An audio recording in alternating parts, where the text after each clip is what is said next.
Oh boy, mail. Ah, my own personal credit card. I'll need this to get into the electronics shop next door.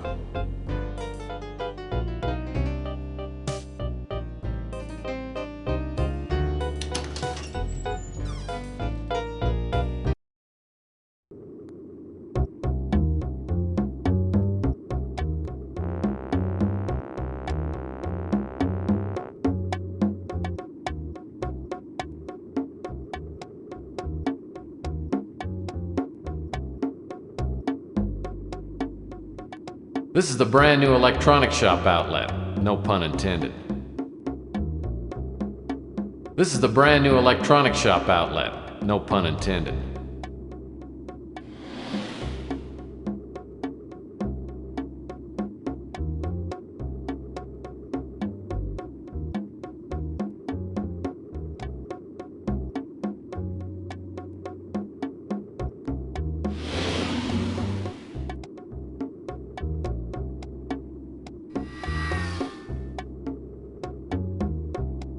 Well, that's not gonna work.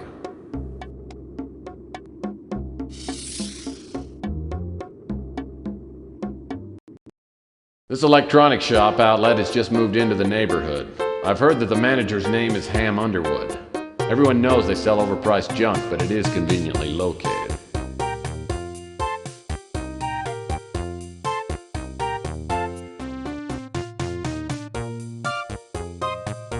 Yum, an imitation chocolate keyboard, the perfect Valentine gift for that special computer nerd. Ah, it's the plasma ball, the season's hottest new toy. Unfortunately, it cost $18,039.99. This is something called Future Crate. It must hold more stuff than plain old crates. A teeny disc tote box. Too bad they quit making teeny discs 10 years ago.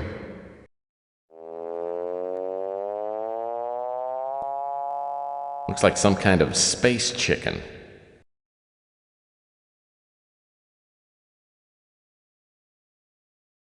The fax machine's so outdated it doesn't even have a brand name. And it's better than nothing. Oh, a drive-through teller tube. Everyone should have at least one of these around the house. The Rodent Tracker 8000, just like on TV. Because household pests never build up an immunity to bullets. Looks like some kind of space chicken.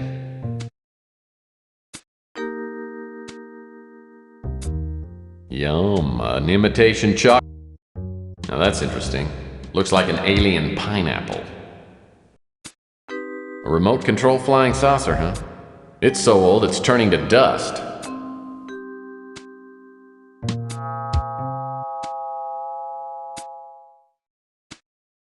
A remote control. Yum, an imitation chocolate keyboard, the perfect Valentine gift for that special computer nerd. Kids infrared visors. They stopped making these about 50 years ago and they're still overstocked. A Vox TV with remote crab speakers. I don't know what this is, but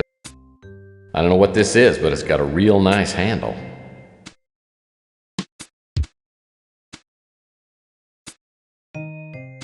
Well, that's either a model of a space station or a 4-pack of mineral water. This must be the new 10-key laser printer pop-up toaster unit.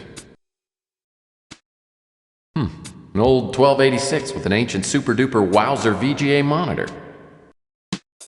An old 1286 with...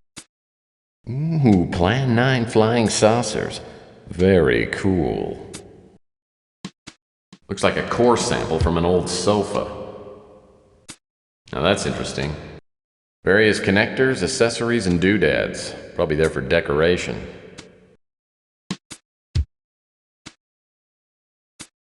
That pudgy computer dweeb really has a battered head. Hi there, how can I help you?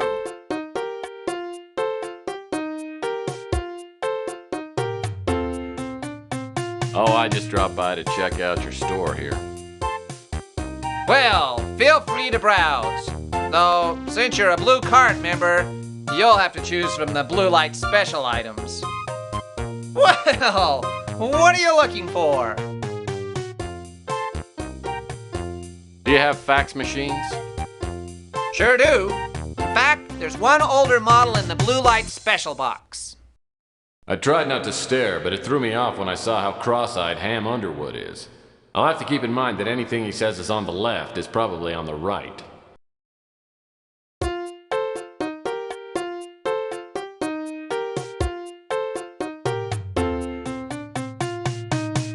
Apparently the electronic shop credit card goes in here.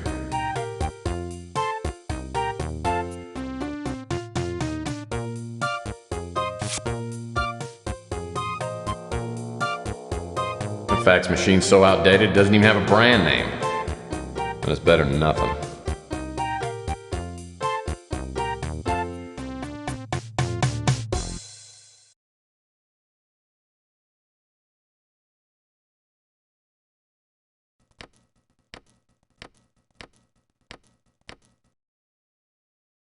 You have a fax. As soon as I hook up the new fax machine, a fax prints out. Finally. Maybe this is a real case, the kind you get paid for.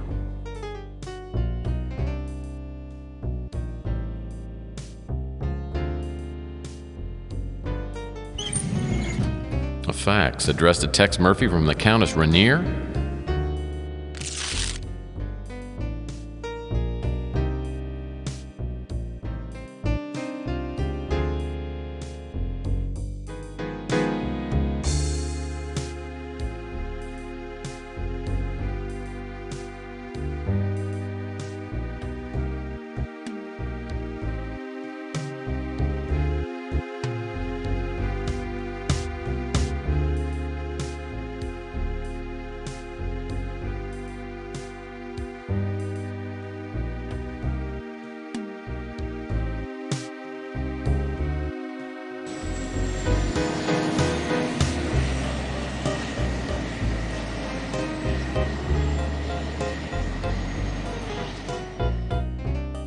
Countess Rainier. That name smacks of money. Hopefully she doesn't want to hire me to find her lost poodle. As I land my speeder, I see my dream house, only bigger. The butler is a tall, thin man, about 70. He tells me the Countess is expecting me and shows me into a large, lavishly furnished drawing room. I'm the Countess Rainier. Please, have a seat. Thank you. You know, I pictured you being, well, older and heavier. No one is born old, Mr. Murphy. Now, shall we discuss our business while we're still young? Oh, by all means. Pardon my interruption. Your services have been recommended to me by a trusted friend who prefers to remain anonymous. Suffice it to say that your unique abilities are what I need right now. Which of my unique abilities are you referring to? I'm sure you have many unique abilities. The one I would hire you for is your talent of locating people and things. I've been told this talent has made you some friends and many enemies. Well, correct me if I'm wrong, Countess, but wasn't it Roy Rogers who once said, "You can't please all the people all the time"? Save your homespun humor for a more gullible woman. What I'm asking you to do may make you very unpopular with some people. Exactly how unpopular are we talking here? Let me give you some background information, then you can decide for yourself. Some time ago, a family heirloom was stolen from this bungalow. I do keep most of my valuables on my estate in Europe, but on this visit, I brought the piece to show a friend. Within hours of my arrival, I found it stolen, and I have made extensive inquiries trying to retrieve it, but I found out nothing. Well, I'm sure you have more resources, talking about cash, than I do. You should be able to buy all the information you need. What makes you think that I can help you? Oh, I don't. I remembered what my friend had told me about you after I had exhausted every other option.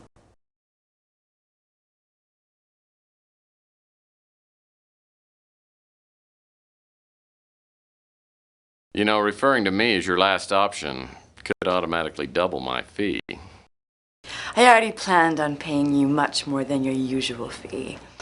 I'm a wealthy young woman, Mr. Murphy. To give you an idea, the stolen artifact alone is worth more money than you could earn in 10 lifetimes. Oh, we'll see about that when I win the clearinghouse sweepstakes. How quaint. Let's not waste any more time. I need some work done, and I'll pay you well for it.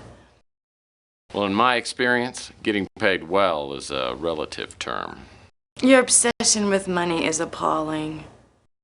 Oh, I have any number of appalling traits, but I am a good PI. Well, if you prove to be as good as you think you are, I'll pay you a $30,000 finder's fee. Well, let me think about it. Okay, I'll do it. In fact, I'll even mow your lawn at no charge. Try to control yourself, Mr. Murphy. I'll expect you to focus all of your energies on this job, and the methods you use to retrieve the artifact are of no interest to me. But as more time elapses, the less likely it is that the item will be found, and for that reason, I must require you to find it and to return it to me within 1 week. And after that, there will be no finder's fee available to you. Do you pay time and a half after 40 hours? That's a joke. I have stated my conditions. As to the artifact itself, it is a beautiful statuette made of crystal and shaped in the form of a bird. It has been in my family for countless generations, and as I said, it is extremely valuable. There are many collectors who would stop at nothing to own it. Whoever stole the statuette would undoubtedly have gone to the black market and offered it to the highest bidder. I think I saw that statuette you're talking about. Someone was selling it on the home shopping network. Boy, I had no idea it was so expensive. You make jokes, but you cannot possibly know how rare and valuable the statuette is. And now that you have all the necessary information, we'll end this charming visit. Don't bother contacting me until you have the statuette in your possession. And if you are successful in your search, it could change my opinion of you considerably. My valet will give you a retainer of $1,000 on your way out. Goodbye, Mr. Murphy. I didn't tell the Countess, but I would have done damn near anything for $30,000. Now I've got to find a link to the black market. How hard can it be?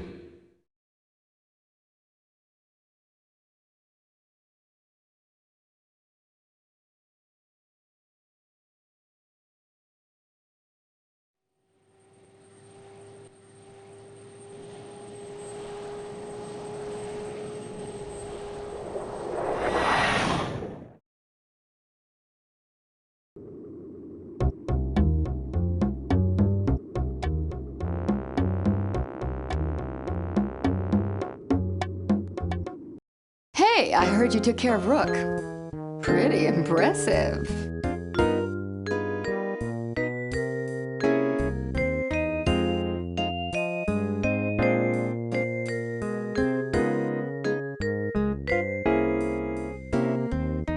Let me show you my investigative abilities. Then you'll be really impressed. Oh, I'm sure I would, but I just don't date my customers, especially ones with no money.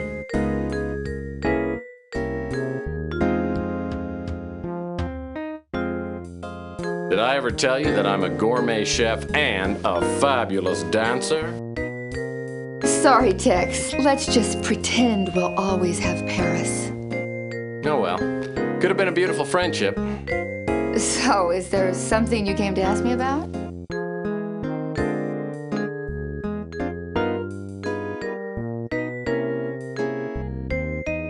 Wish I could help you there, Tex. Oh, I remember Rusty. He had a kid's show on TV when I was young. I hated the show. That clown makeup always scared me. Oh, yeah, I know Beak. He's only been here a few weeks, and I don't know much about him. Sorry, I haven't heard anything about that. Apparently, it's a real hot item. The top commodities dealer in the city is named Franco Franco. He probably either has the statuette or knows who has it. I don't know how you're going to find him, but if you do, be careful.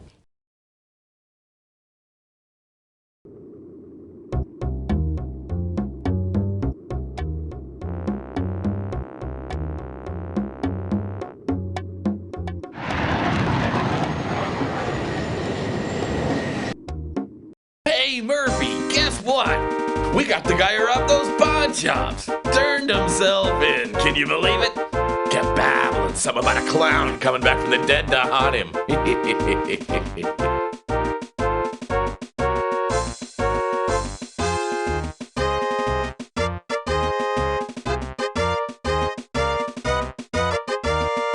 Actually, I know all about it. Because I'm the one who put the fear of Rusty in him. Sure you did, Murphy. What can I do for you? Meek's a real valuable contact on the street, but he doesn't come cheap. He was a wacko who had a kid show on TV years ago. He quit the TV biz and opened a novelty shop somewhere in the mutant section. Word is, he got involved with the illegal novelty trade and got himself killed. He disappeared months ago. Sorry, Murphy. Can't help you with that. Geez, Tex, you think I know about everything? He's a big-time crook. Deals with stolen and illegally imported merchandise, especially jade. Sorry, Murphy.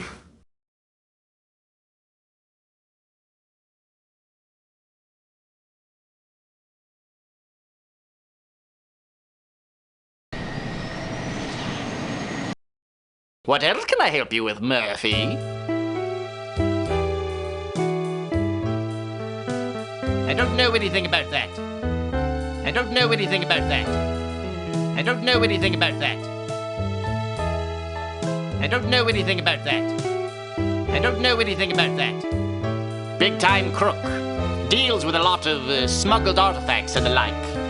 He's pretty well connected with the mob and black market here in San Francisco. You know, I subscribe to a trade paper called Jewelry Weekly. In the last issue, it seems to me I saw an advertisement by someone named Franco, who was looking to buy jade. There wasn't anything of interest in the trade paper, so I threw it out. It's probably still in the trash can out back.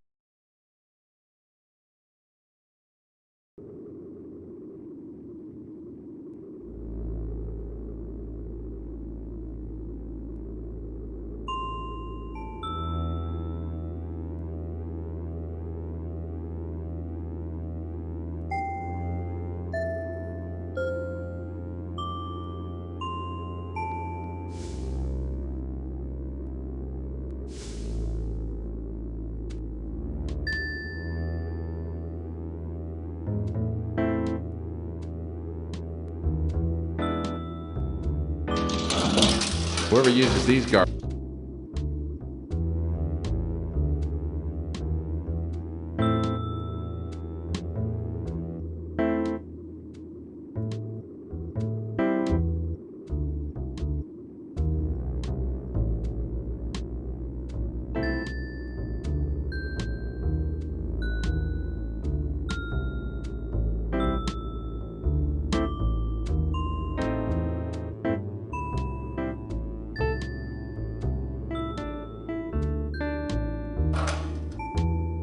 This must be the trade paper Rook mentioned.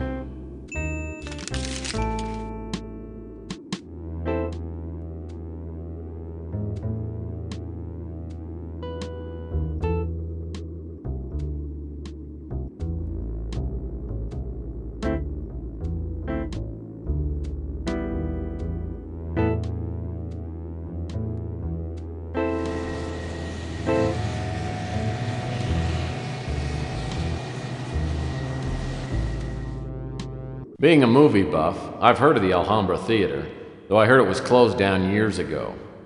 Sure enough, it's boarded up. but one of the back doors is unlocked. As soon as I step inside, 2 lugs the size of refrigerators grab me.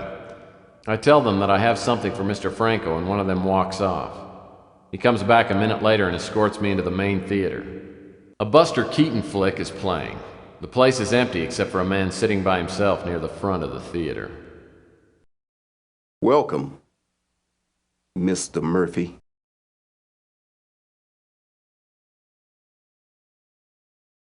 Hey, how do you know my name? I have my ways. I've been told you're a private eye. As I'm sure you know, I'm strictly a legitimate businessman.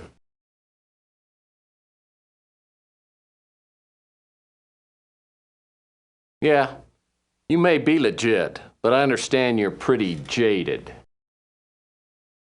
Oh yes, that I am. Speaking of which, did you bring the item?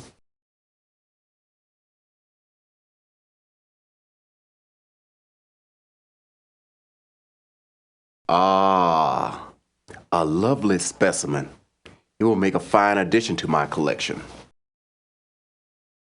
Now, I will answer one question to the best of my knowledge.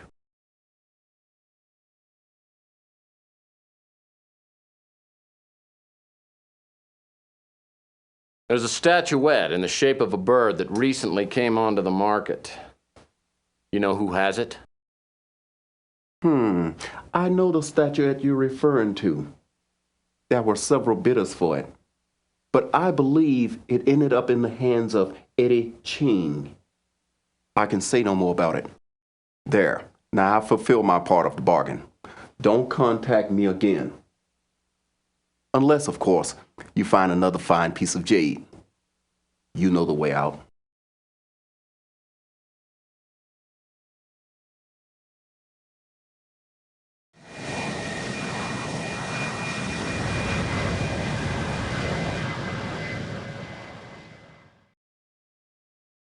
You have a fax. You have a fax.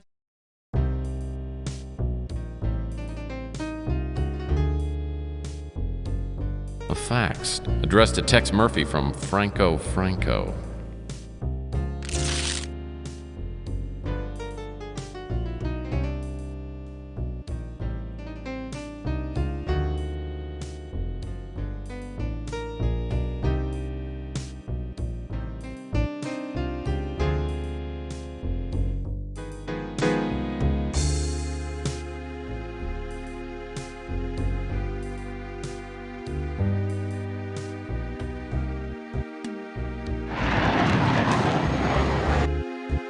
Back again, eh, Murphy? What can I help you with?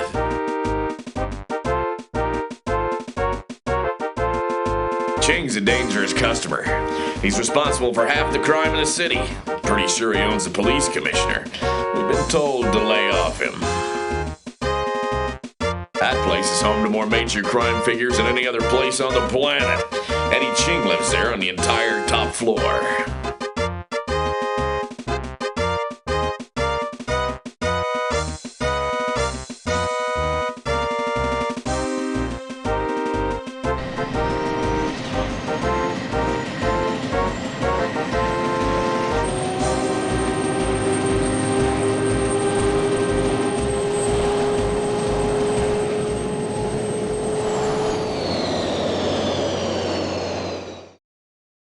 Looks like no one's home.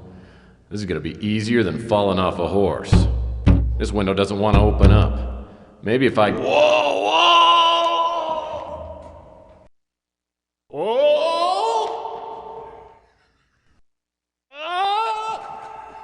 When I stop bouncing off the awning 2 floors below Ching's place, I realize it'll take more than sheer strength to get into the apartment. Luckily, I noticed something that might help as I bounced by. A sticker on Ching's window said, "Security system installed by Underwood Incorporated."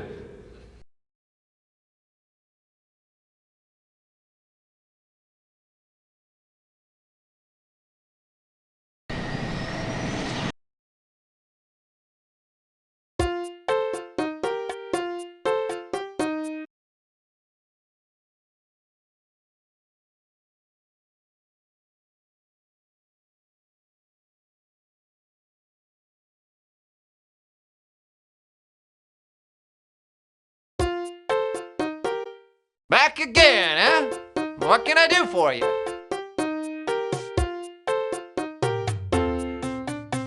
I understand that you and I are in the same line of moonlighting work. Really? You do security systems too?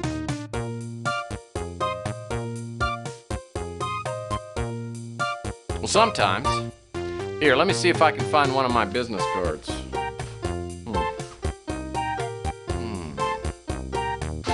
Don't worry about it. I always misplace my business cards too. What types of security systems have you worked with?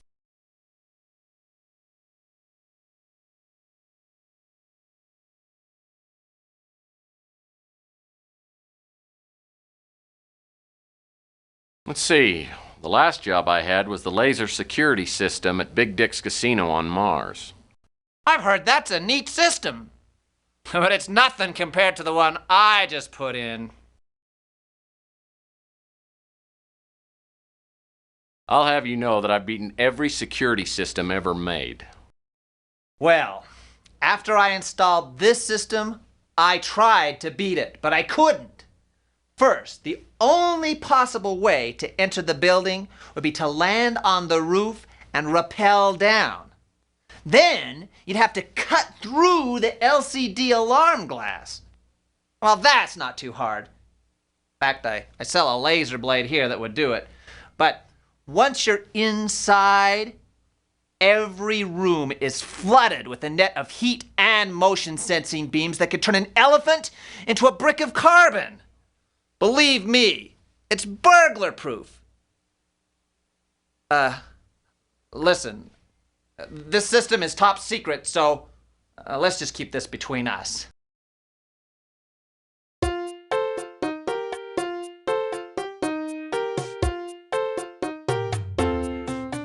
The Laser Blade 2000. Worthless except on glass. Hopefully Ham knows what he's talking about.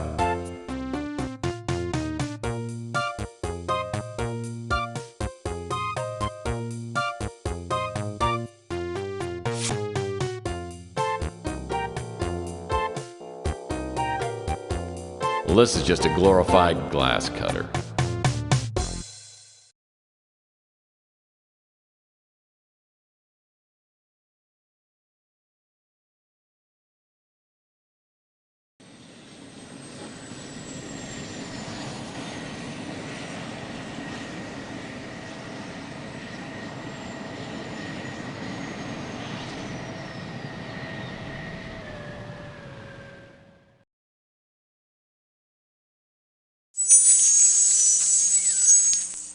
Armed with a chintzy electronic shop laser blade, I land my speeder on the roof of the Knickerbocker.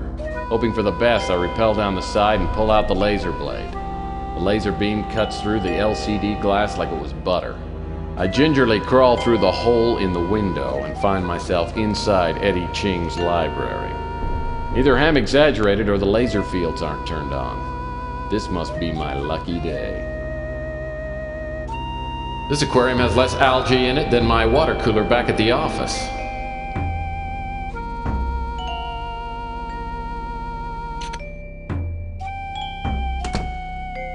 Well, this painting's one of my favorite subjects, languid women.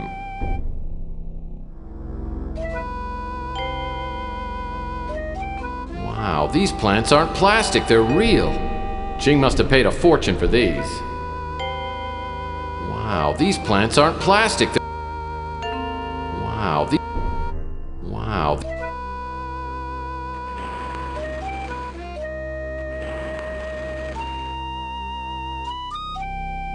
I love fruit so much. I even love pictures of fruit.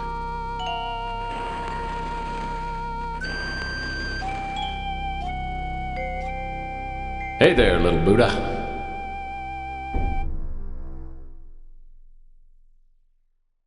Okay, so the view here is a little nicer than outside my office, if you're into that sort of thing. Well, this lamp proves that art can be both beautiful and functional. An extremely handsome mahogany table. Very comfy looking chair. I wish I had time to try them out. A stone bust. Whoever posed for it didn't win any beauty contests, I'll wager. Oh, wow. If I'd only known that the Wally Frog waffle iron was going to become a collector's item, I wouldn't have given mine to Goodwill. Oh, there's no mistaking these. They're lathe projects. Or maybe candlesticks. Unless I miss my guess, these are Qing vases. Well, looky there. It's Samurai Ken and Geisha Barbie.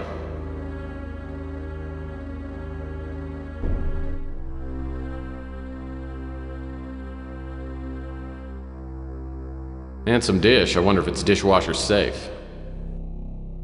Oh, there's no mistaking these. A spa trophy. Qing must be in some kind of jacuzzi league.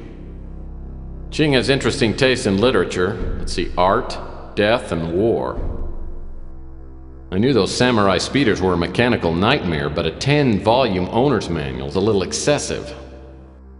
I've got to admit it, Qing's got good taste in murder mystery novels. The best of Reader's Digest drama in real life. What I wouldn't give to have all of these in my bathroom. Qing has interesting the best of Reader's... This book seems out of place somehow.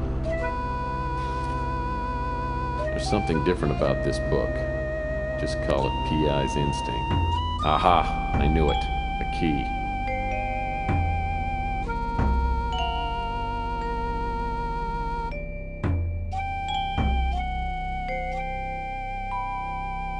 Impressive closet door.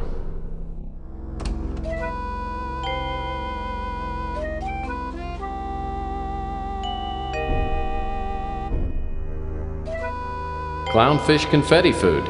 Smells like cotton candy.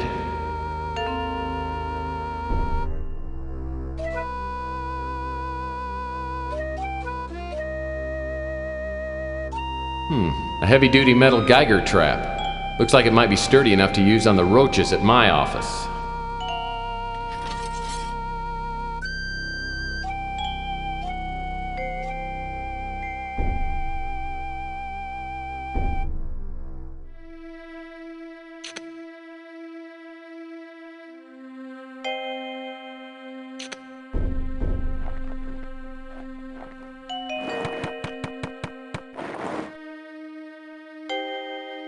This aquarium has less algae in it than my water cooler back at the office.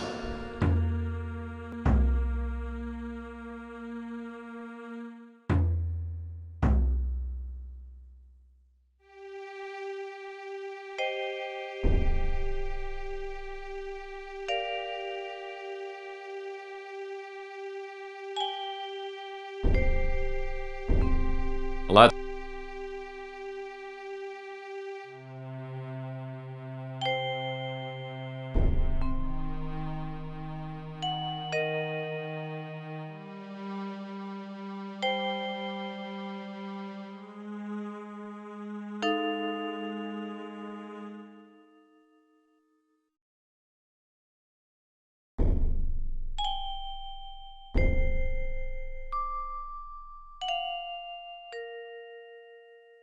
This must be the only door out of the library.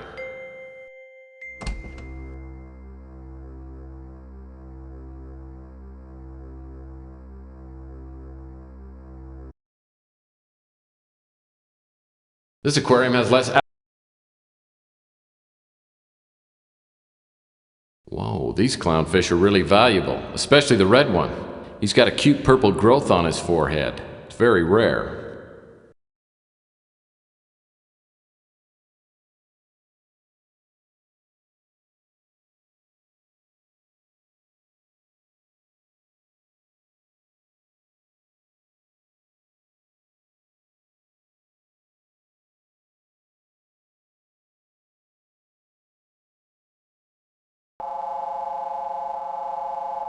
Oh Lord, I hate wedding pictures. They give me terrifying flashbacks.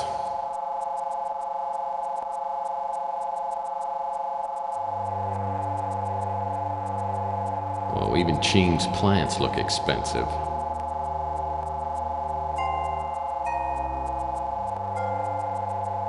So these are the laser nets Ham was talking about. There's a power box at the far end of the hallway with a button flashing. Maybe if I can hit that button, it'll turn off the laser nets.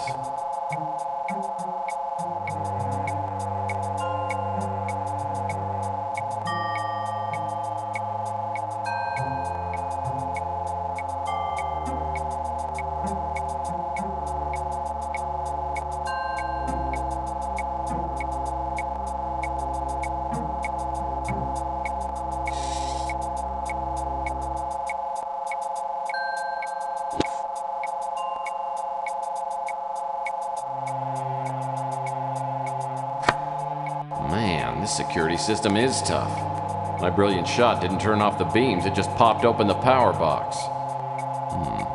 Looks like there's a lever that needs to be pulled down. Hopefully my old horseshoe tossing skills haven't left me. I'll need to find something fairly heavy.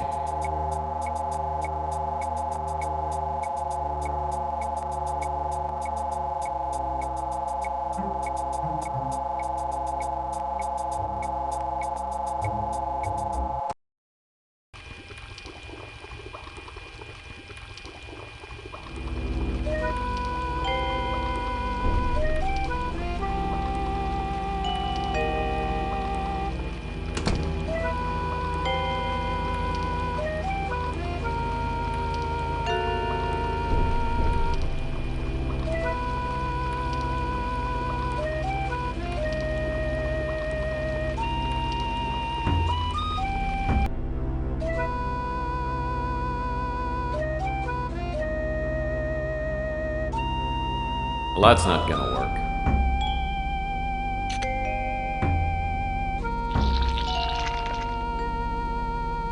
Now this ring should be heavy enough to be useful.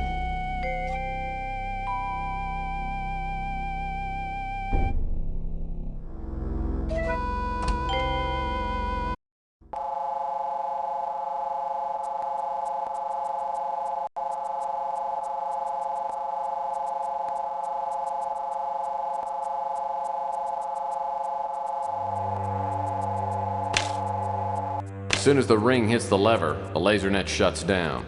Now I should have the run of the apartment. If the statuette's here, Ching probably has it well hidden.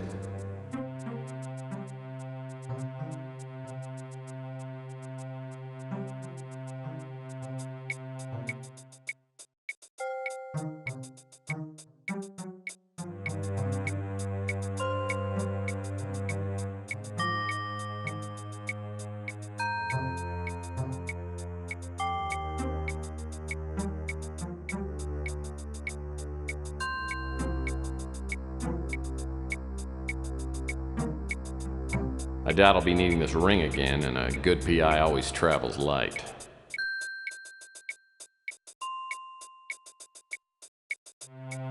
Her voice is coming from beyond that door.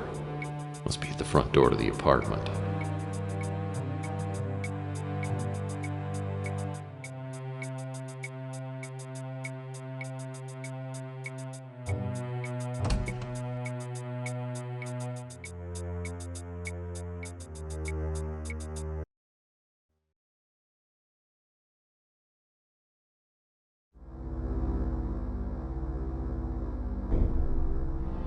A Tiffany Torchier lamp, huh? Very lovely. Whoa, must be party time at Valhalla.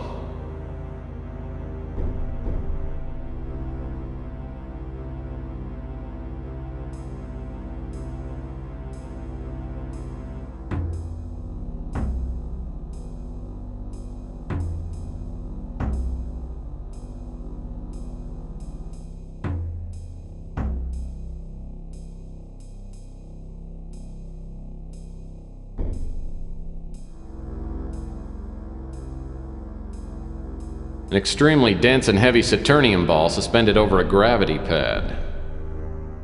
Cool tiger. Looks real enough to nip my finger. This Victorian cabinet's nice, but it's just for show. Looks like it doesn't even open.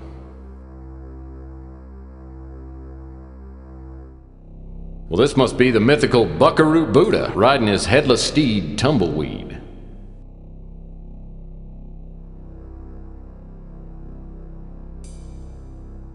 Antique vase filled with flowers. Oh, don't tell me. A man taking his cat for a walk.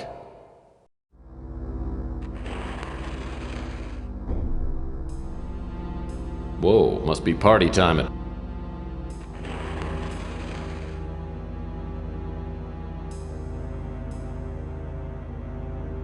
Must be Venus before the big breakup.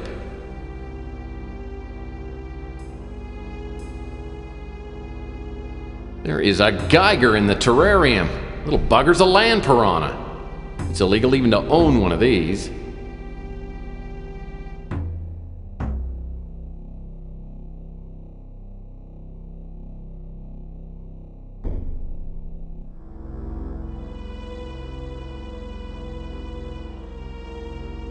There is a...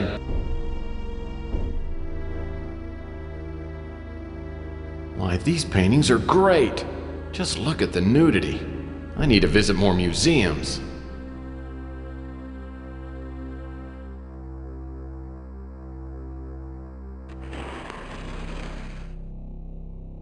An ultra-safe 8000, huh?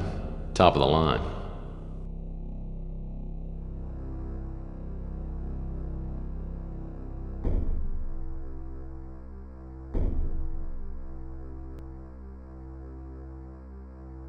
Whoa, a 6-foot-long pole with a leather noose. This must be great fun at parties. Small mirror provides the opportunity to touch up the old hairdo. The solid steel switch lock requires a key.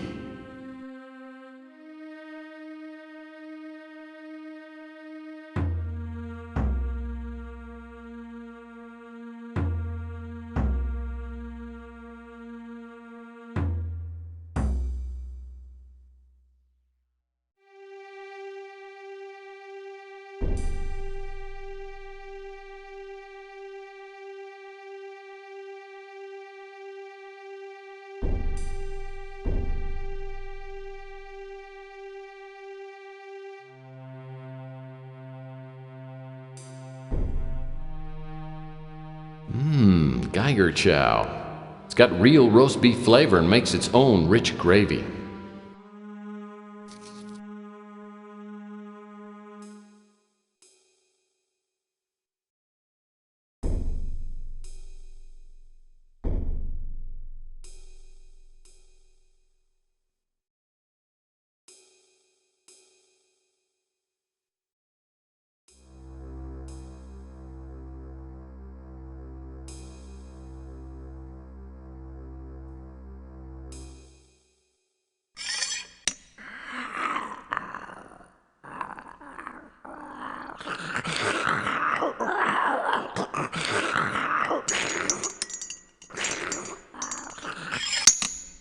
I don't know what I'll do with a small, ravenous Geiger. Oh well, everybody needs a pet.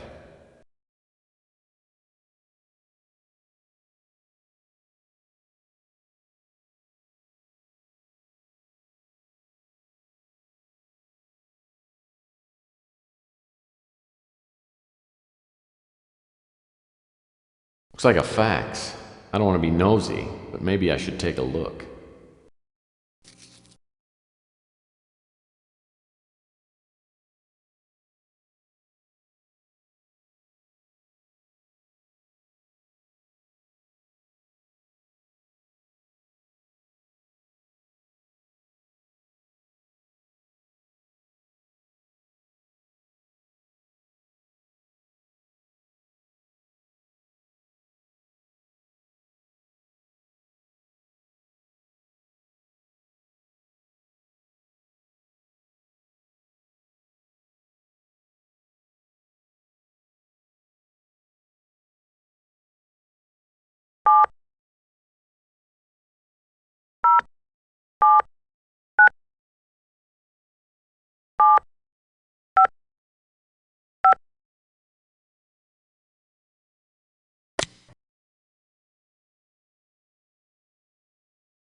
The security card must operate a door or panel somewhere in this apartment.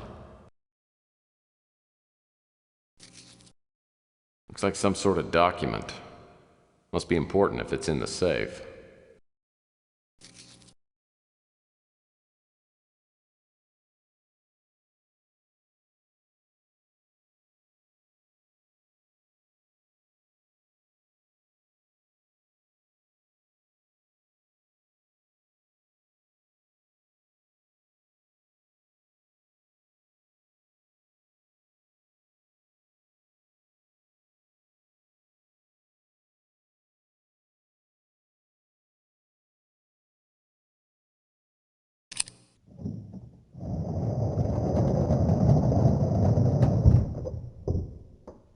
Sounds like something big moved back in the library when I used Ching's key on the switch lock.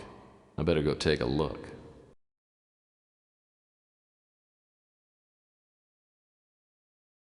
This door exits the apartment.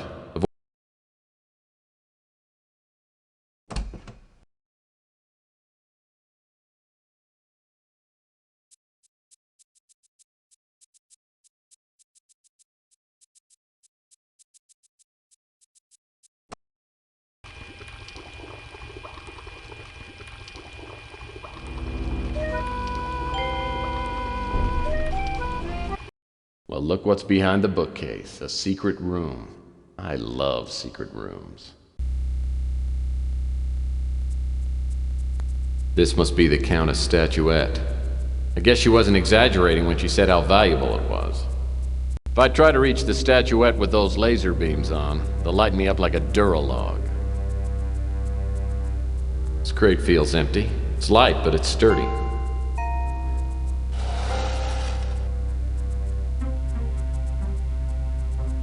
Well, Ching must have money to burn if he's walking around on rugs like this.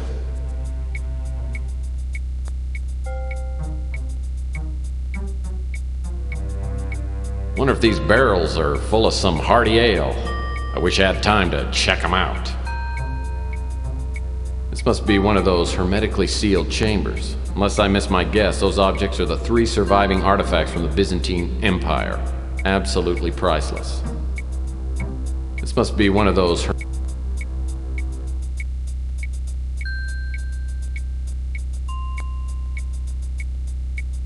I guess Ching's vases are just too nice to put flowers in.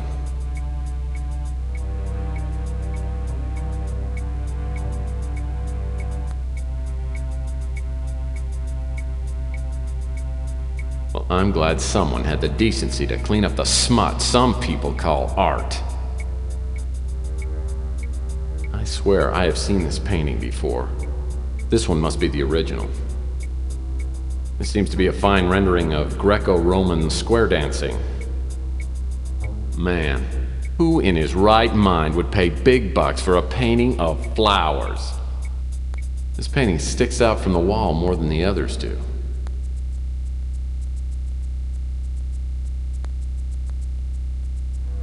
This painting is really, green. I'd call this painting Young Boy with Fiddle Asking for Allowance. So that's what the ocean used to look like.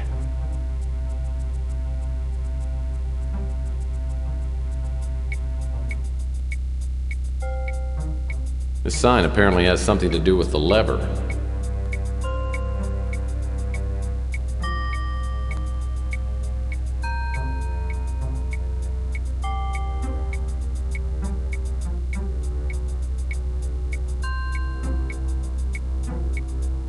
This crate feels empty. It's light, but it's sturdy.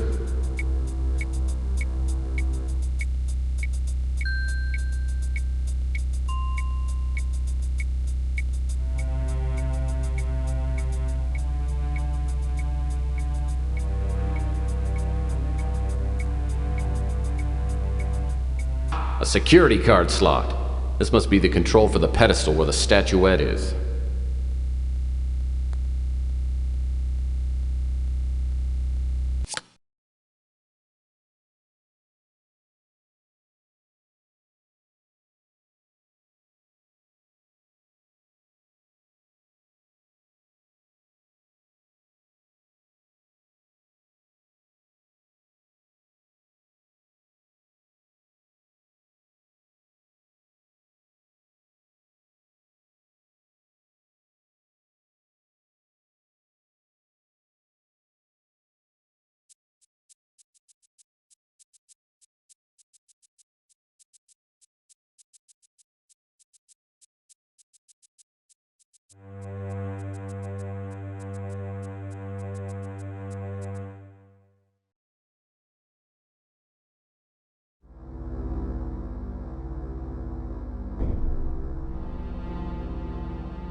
Looks like a cloth bandana is tied around David's naughty bits.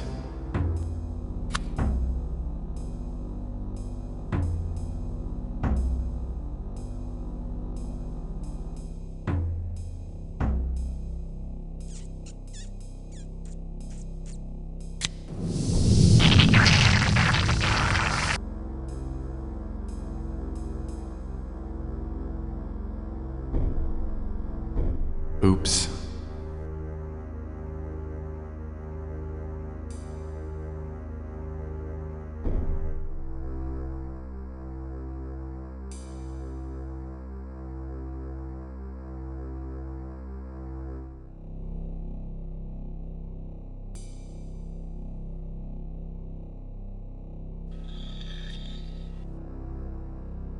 Come on.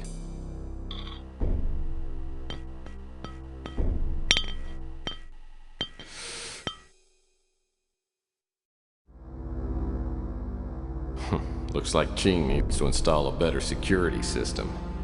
Countess will be glad to get this statuette back, almost as glad as I'll be to take her money. I'll return the statuette to her first thing in the morning.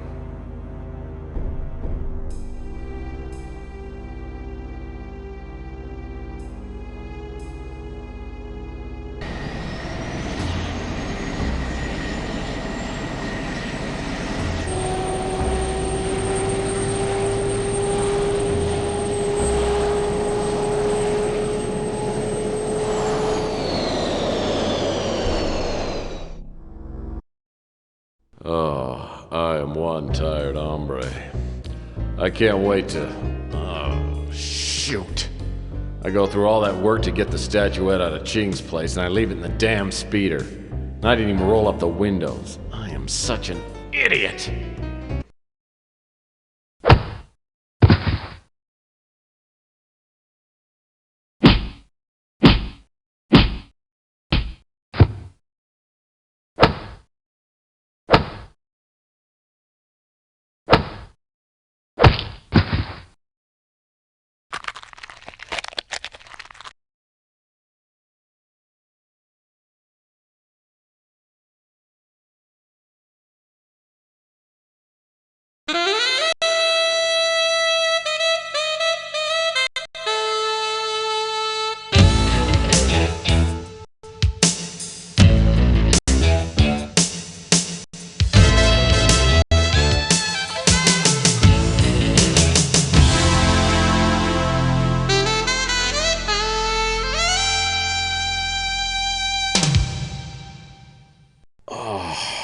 My head feels like it's been pounded with a lead pipe.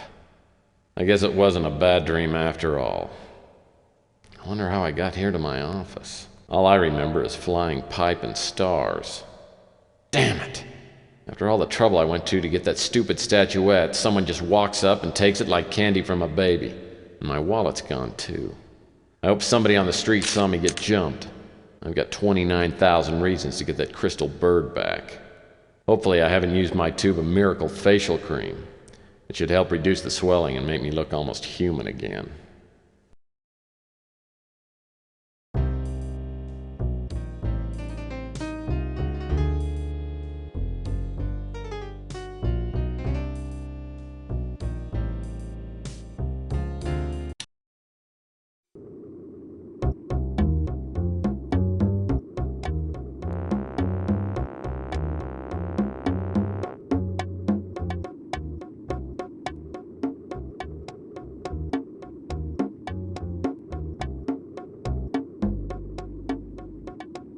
What's going on, Tex?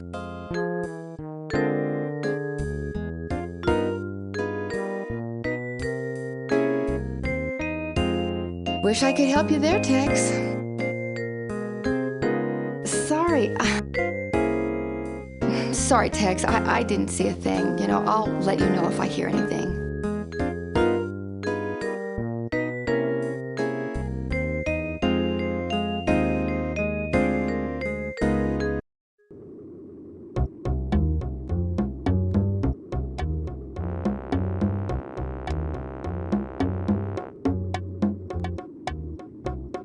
I like to stand by these, waiting for a glimpse of Rita. Francesca Lucido makes the spiciest pizza in the city. The only thing spicier than her cooking is her imagination. And right now she seems to have a thing for me.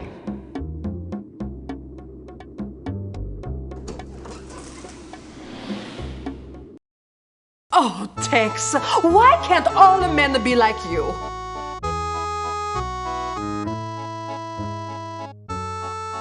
What do you mean, broke, stubbly, and undependable? Listen, Tex, you are a dream compared to that pig husband of mine. Sal's gone too far this time, and I've got to do something about him. It's humiliating the way he's been flaunting his latest affair with some floozy. If I had some hard proof he's been sleeping around, I could finally divorce him and get some money from him.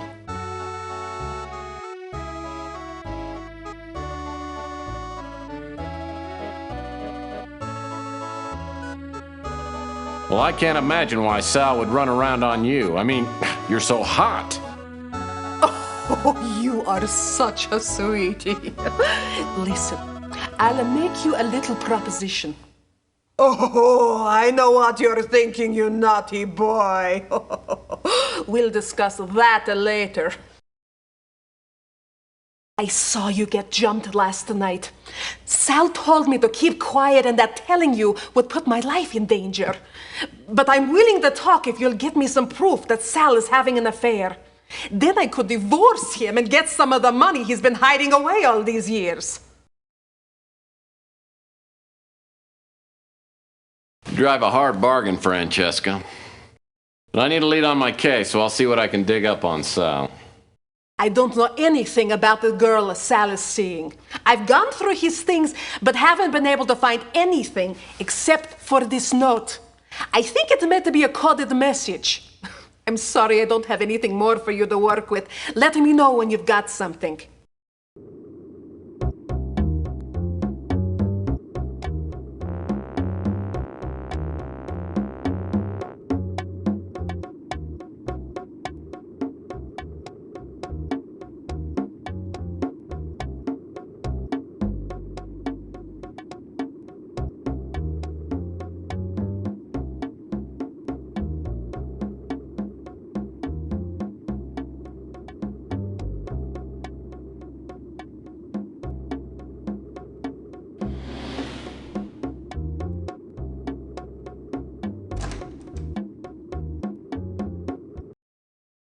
What can I get you?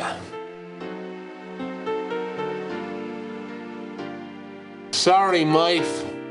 Can't help you there. Ham just opened the electronics place a while ago. He's come by for lunch a couple of times. Usually orders the brains and eggs platter. Sorry, Mife.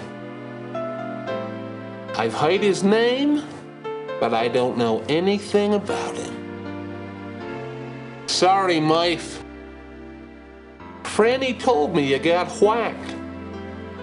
I haven't heard any word on the street about who would have done it.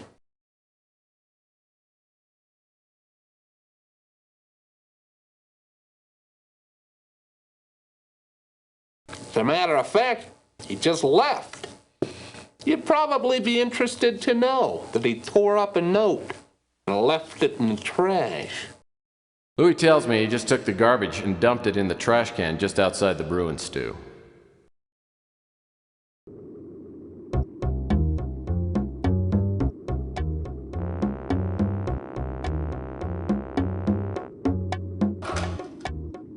These must be the note scraps Louis told me about.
Ardo Newpop is a gigantic goon who works at the front desk at the Golden Gate Motel.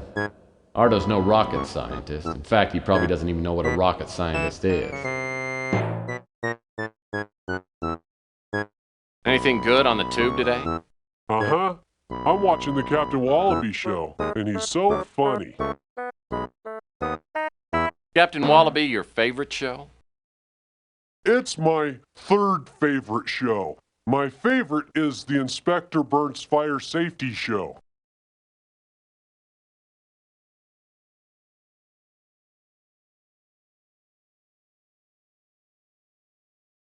Why is that your favorite show? 'Cause fire safety is very important, and I want to grow up to be just like Inspector Burns.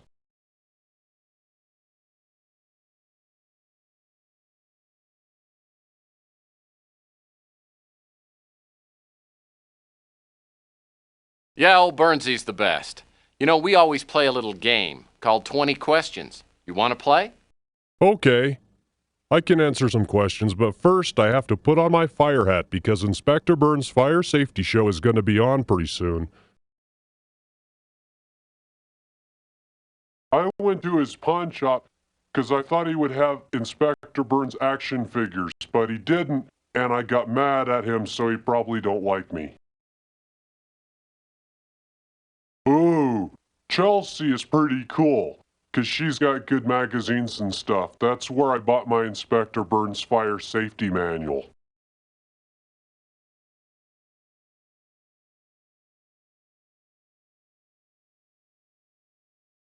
He's a nice guy, and I like to eat there 'cause there's a TV.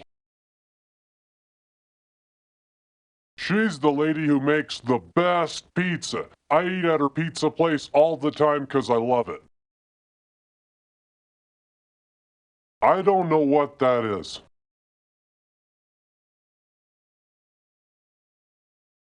I just want to be like my hero, Inspector Burns, 'cause fire safety is very important.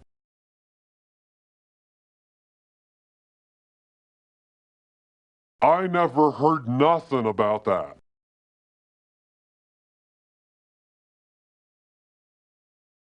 I don't know what that is.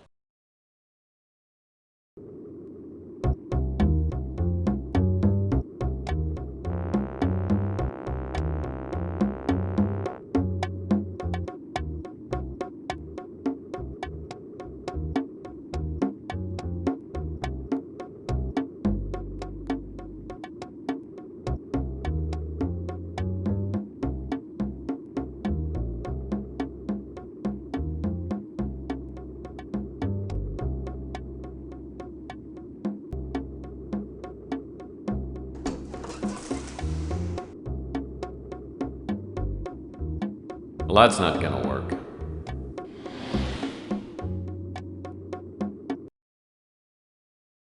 This guy comes up to me and says he don't like you hanging around here. So he gives me a bunch of money and says he'll pay me more if I keep you out of here until he goes away. Ardo's not gonna let me into those rooms at the hotel. But I've got that Inspector Burns costume. Maybe I'll try it on him next time I go in.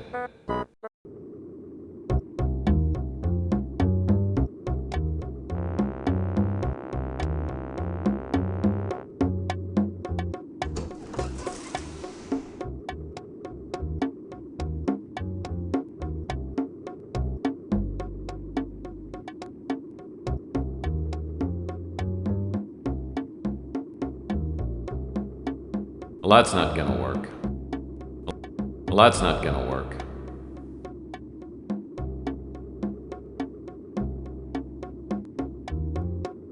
Now I've got an Inspector Burns disguise that will fool his own mother.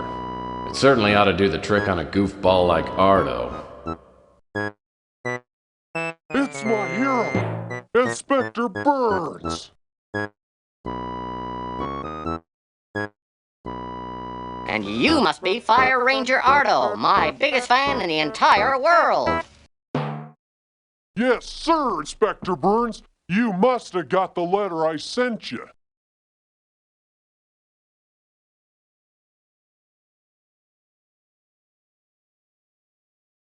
Why, yes, Ardo. I was deeply touched when I read your letter, but now I can't seem to remember a single word of it. That's okay. I know you're pretty busy. I wanted you to inspect this hotel for fire safety. I followed all your fire safety tips. Well, okay. I can see this means a lot to you. You're a good kid, so I'll just take a look around. All right. I'll open the doors, Inspector Burns. After a few minutes, I find the door to the Regency Escort Service Hotel Suite. The door's locked, but there's a security panel on the wall beside it. Looks like it requires a password.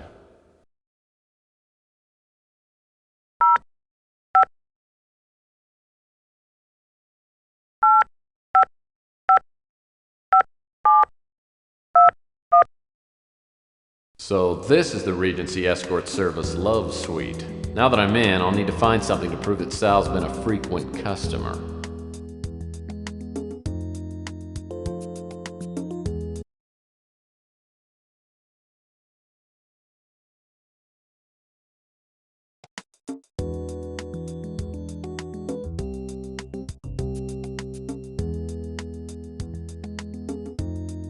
Those chairs look pretty comfy. This must be titled Mishap on the High Seas. A twisty board game. I used to play this as a kid. I wonder what the escort girls do with it. Ah, French doors with American knobs. Lavish, yet practical.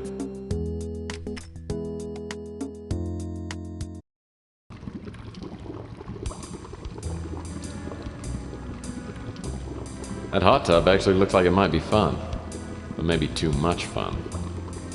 Looks like someone left their shorts in the hot tub. I think I'll leave them right where they are. Handsome pillars. This vase looks like it was mounted here to hold flowers or something.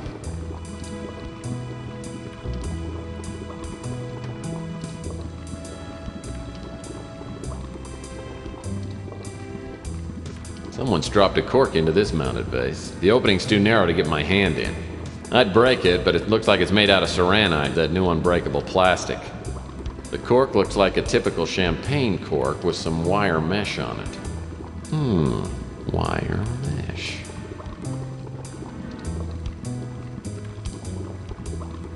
Well, I guess one of the escort girls left her bikini top.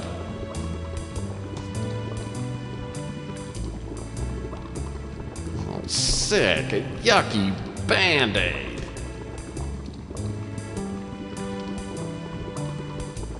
Beer cans. Oh, they're empty.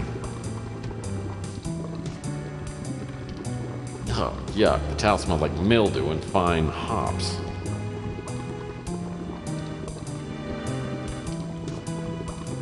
You try scrubbing it out, and you try soaking it out, but Sal still got that ring around the collar.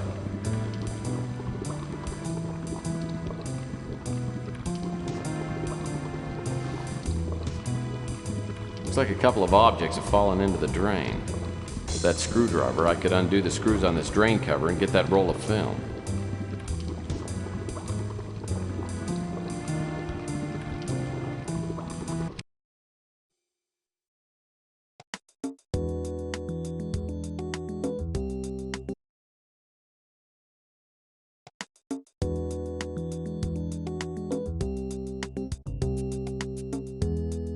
My Uncle Stan used to wear a tie with that same pattern on it. I love finding unlocked drawers. Well, I certainly hope Sal doesn't come out of the closet.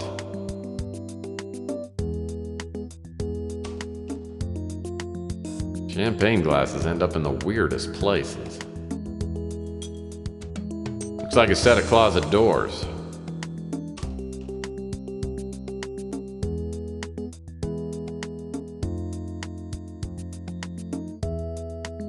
Looks like the upper left drawer is locked. I'll bet I could open it if I had something to pick the lock. A Gideon's Bible. It figures. Everything points to Sal being an aspiring televangelist.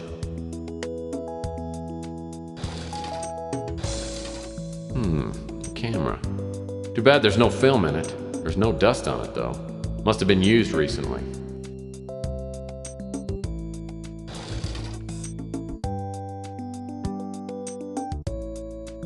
I love finding out.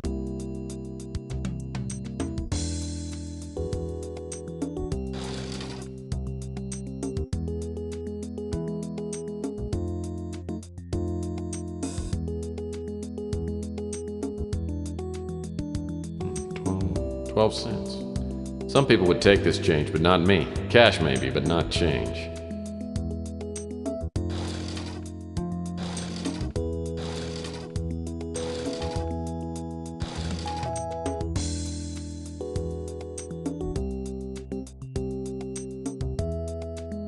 That's a nice chair. The nightstands balance the bed nicely. I love symmetry. Oh, it's last month's Playbub magazine. Looks like it's stuck inside the drawer. Oh, it's last month's Playbub magazine. Looks like it's stuck inside the drawer.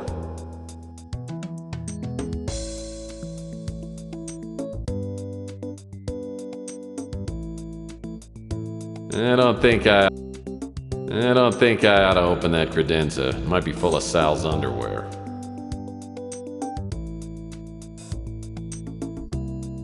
I'll bet this love seat's lived up to its name. The nightstands balance the frilly panties. I hope they aren't Sal's.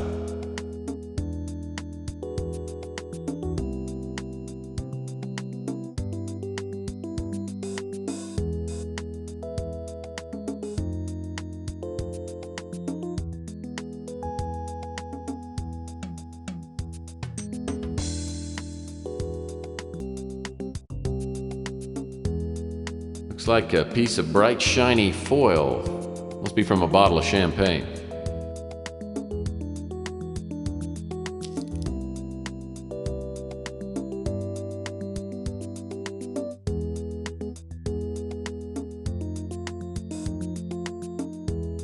A book about the history of the Golden Gate Hotel. Looks fascinating.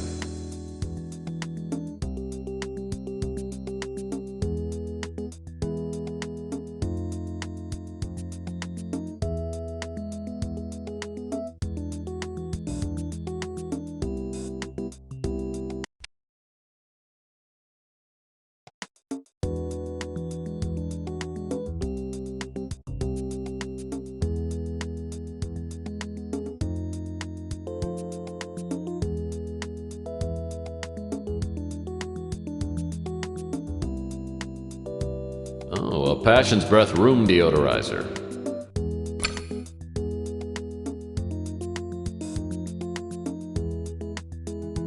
A Larson grand piano. Wow, that's even better than a Stoffway. Good evening, ladies and charms. I'm your entertainer tonight, Mr. Franco Spinoza. I'm going to be playing some songs that I know you'll love. Listen to this one. Hard and cold, it's what it does to me. Hot and cold, the shower sprays on me. La la, hey, la la la, to hell with it.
As I fill up the mounted vase, the champagne cork floats to the top.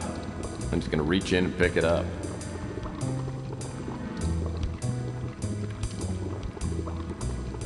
If I can just get this piece of wire. There we go.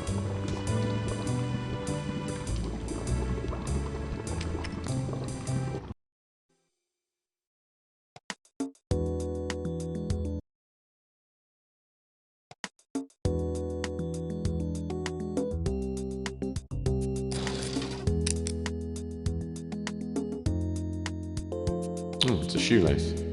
I hope it hasn't been used inappropriately.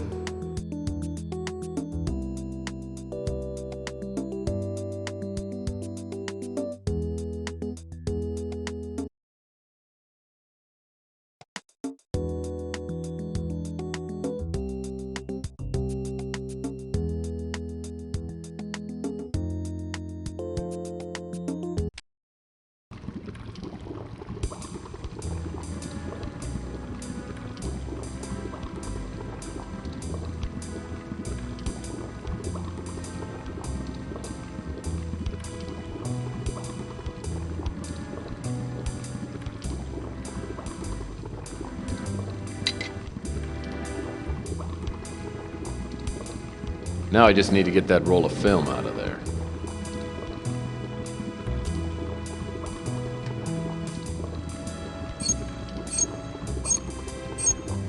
Looks like a roll of film down there.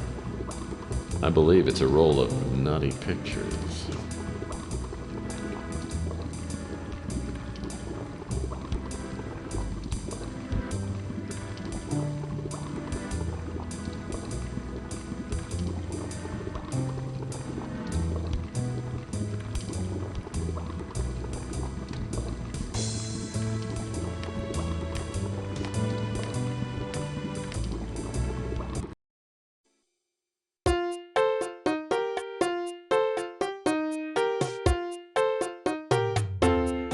Oh, it's the Photomatic Plus Film Developing Kit.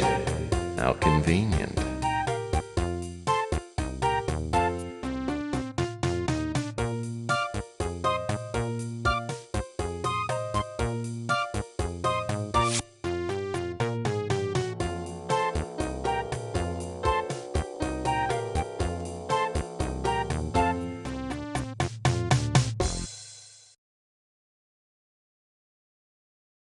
These pictures are sick. Francesca will be so happy.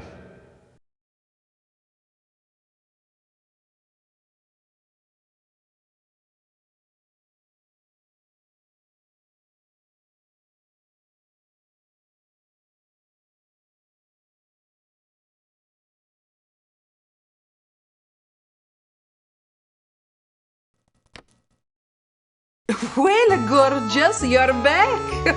Did you get the evidence I need?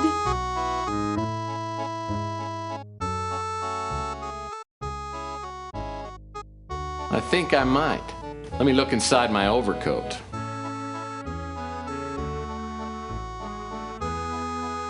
Oh, excellent! This will do the job nicely. I'll answer all your questions now.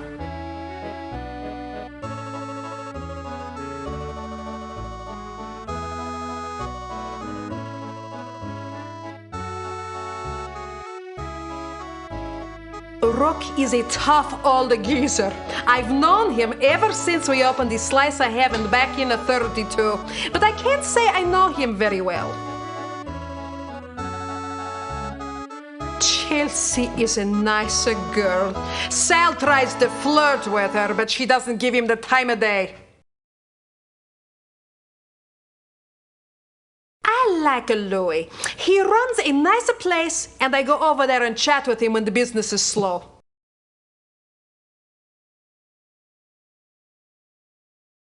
Well, I was hoping you'd get around to asking about me.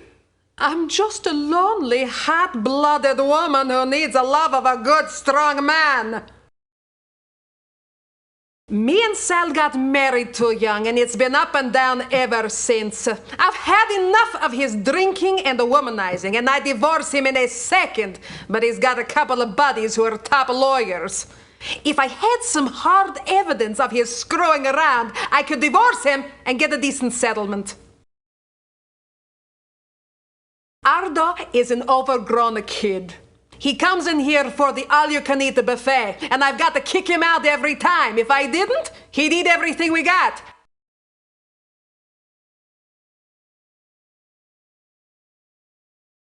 Can't help you, Tex.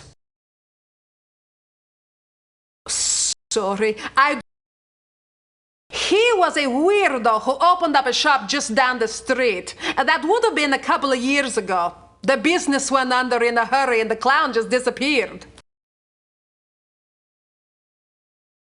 Sorry. He opened that radioactive shack across to the street. I haven't spoken with him yet. Can't help you, Tex.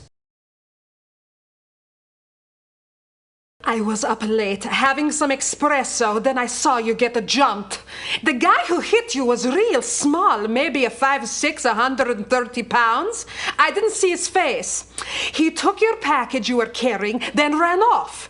It looked like a professional hit, but he wasn't trying to kill you. Believe me, if he wanted to, he could have.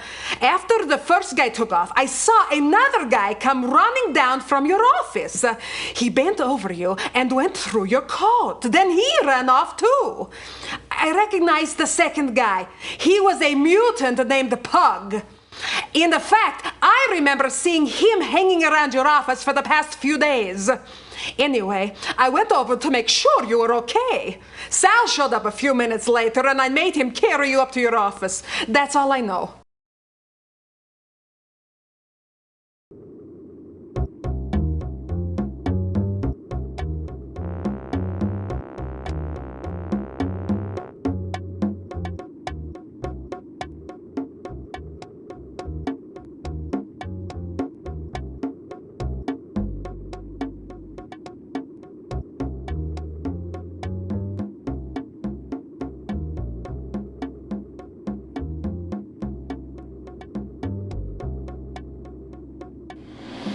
Hiya, Murphy. Well, you see my new nose. I'm so excited. I'm gonna look and feel like a new man. Congratulations. Now you'll have to carry a stick around to keep the women off you. Oh, come on, Murphy. Quit funning me. What do you need?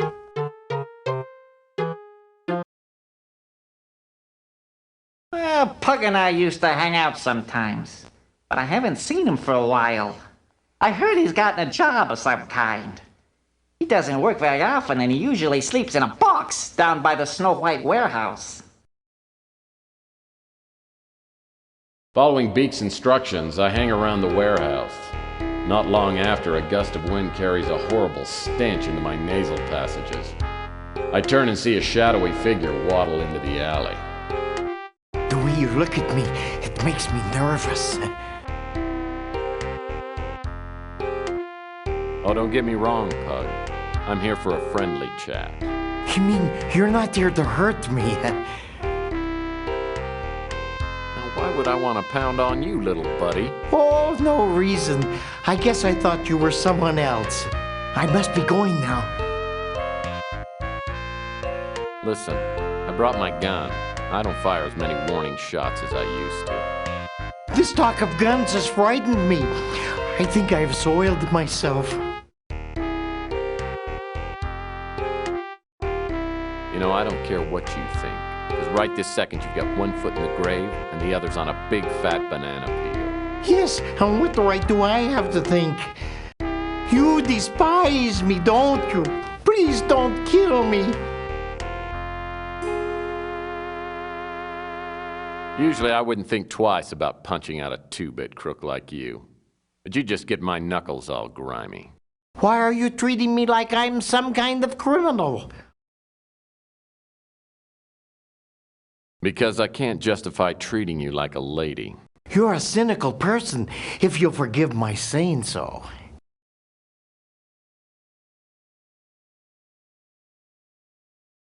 Who, me? Cynical? What a load of crap. Now give me my wallet before I break you in half. Here's your wallet. You will see I have spent very little of your money. Tell me, how did you find me? Well, you're pretty sneaky, but someone saw you rob me. They also said you were tailing me. I was hired to follow you. I provide people with information through ways of my own.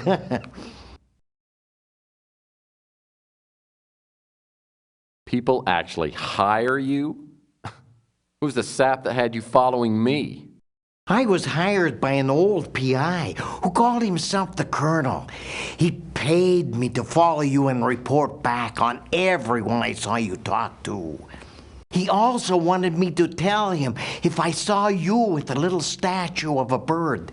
He told me very little else, though he said that he had to find out if you could be trusted.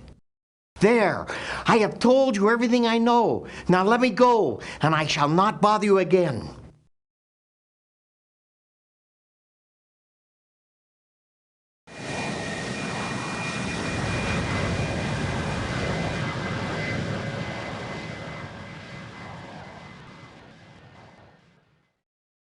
The Colonel was my mentor in the detective biz. When I was a young, idealistic crime fighter, I didn't understand some of the Colonel's unethical PI methods.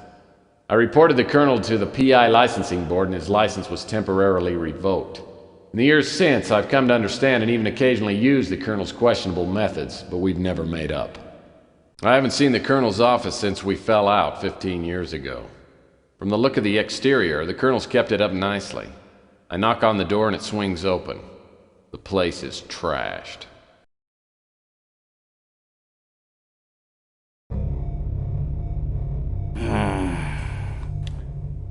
Oh, I guess I'm gonna have to put off that trip to the Caribbean. Maybe permanently.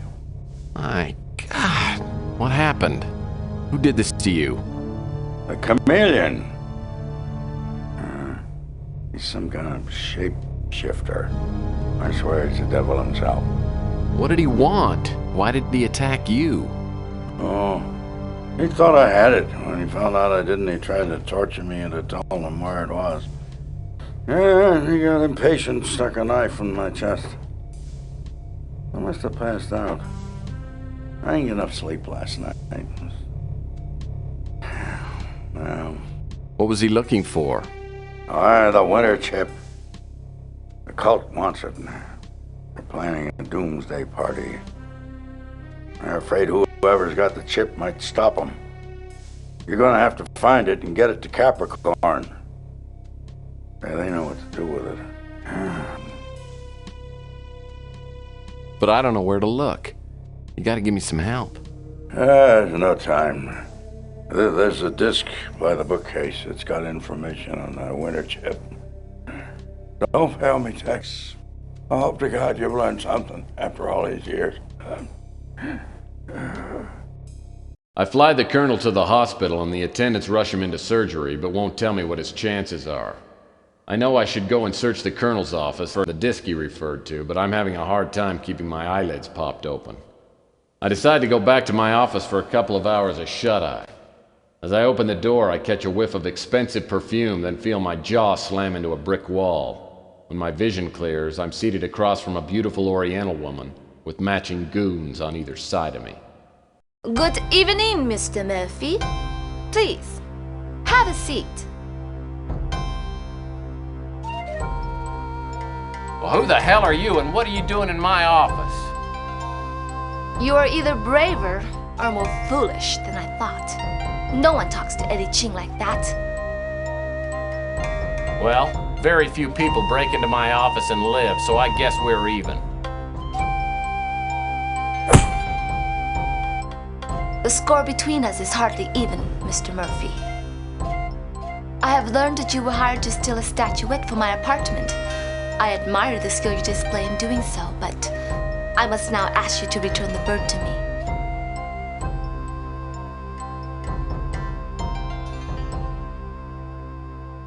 Thanks for the compliment, but I don't have your stupid bird. Someone stole it from me after I left your place. You'll just have to run down to Goodwill and get yourself a new one. It's gone? You imbecile! Have you no idea what you've done? You were set up. The person who hired you belongs to a group so powerful, they may hold the fate of the world in their hands. The statuette is worthless, except to this cult. And I went to great lengths to keep it from them. And all it took was one idiotic PI to give these fanatics the talisman they need to loose the demons of hell upon the earth.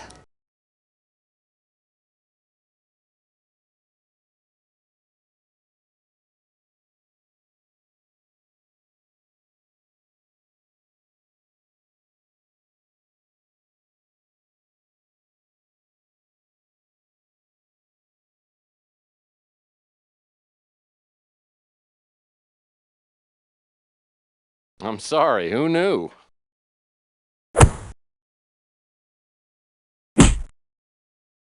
You obviously don't understand what I'm saying. With the statuette, the cult will fulfill its prophecies, unleashing an unimaginable flood of destruction. The prophecy is supposed to be fulfilled in 6 days. If the statuette is not recovered before then, nothing will matter. We'll all be dead. You mean to tell me the world is gonna end on Thursday? Damn it! I don't get my unemployment check till Friday. The cult knows about me. They tried several times to steal the statuette once they learned I had it. They will not allow me or my operatives to obstruct their plans. You, however, they do not consider to be a threat. The cult is behind the crusade for genetic purity. I don't know any more than what I've told you, except for the identity of the man who set you up. He is known as the Chameleon. If you can find him, you will be within reach of the statuette. You should realize that your blunder makes you responsible for 10 billion lives. Hope for your own sake that you can succeed where more powerful people cannot. Let this be a reminder to you not to repeat your mistakes. If you fail, I will see you in hell.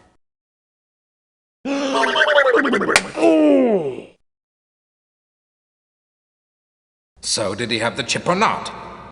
I never found out. My usual methods of persuasion weren't working, so I had to get a little more forceful. Next thing I know, his lights go out. I think I killed him. Dead men don't help us. We've got to find out about that chip. If the Colonel didn't have the chip, then he probably sent it to Murphy. Stick around and keep tabs on him until the last second. But don't kill him. If the chip doesn't show up, make sure Murphy doesn't blunder into our path. If you find the chip, destroy it. Then you can do what you want with Murphy.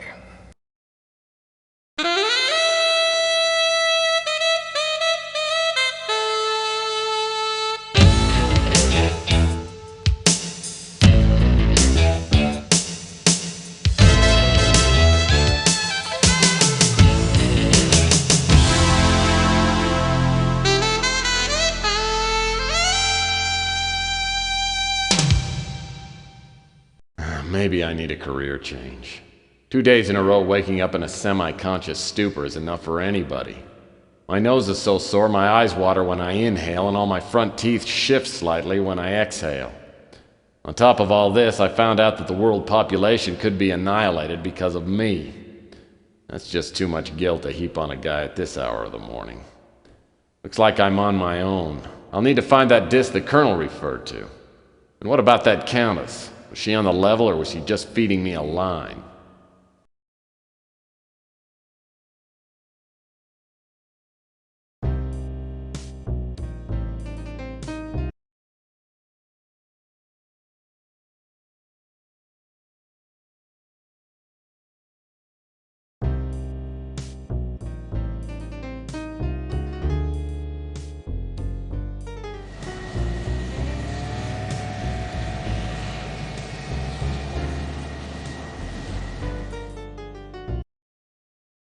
Okay, there's something wrong with this picture. When I was here before, the place looked like a palace. Now it looks like the aftermath of an IRS auction. Somebody wanted me to believe the person I talked to was a real countess. Now I can see I've been played for a sucker. But who set me up and why?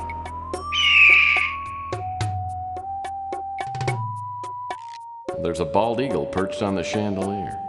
Man. Now that the animal rights lobby is huge, bald eagles are everywhere. They're worse than pigeons. Front door was open when I got here. The eagle must have flown in. Looks like it's got a bright cigarette case in its claws.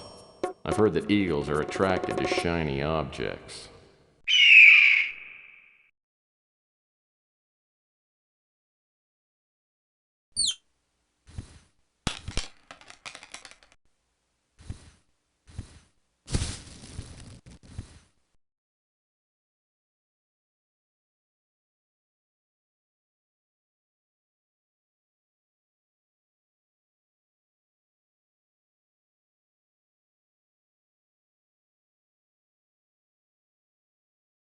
Looks like an expensive cigarette case.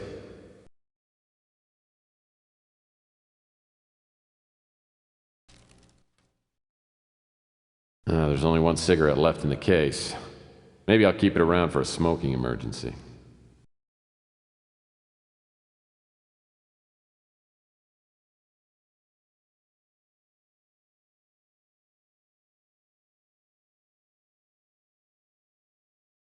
It looks like a pile of torn-up paper scraps.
When I get to the colonel's office, the police are just leaving. They tell me they've combed the place and come up empty. I'm not surprised. As I step inside, I try to remember what the colonel told me. Something about a winter chip and an emergency disc hidden somewhere in the display case. Maybe the info on the disc will tell me something about this chameleon. Oh, nice bow. Boy, the chameleon sure was in a destructive mood.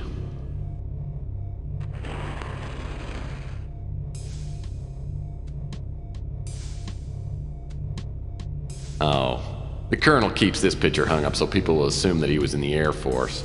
Actually, he was in the Coast Guard's elite volleyball unit. It's like a wall safe to me.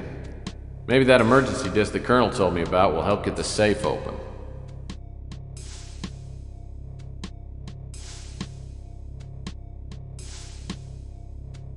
Standard office supply stacking trays. Nice computer. Looks like it's all hooked up.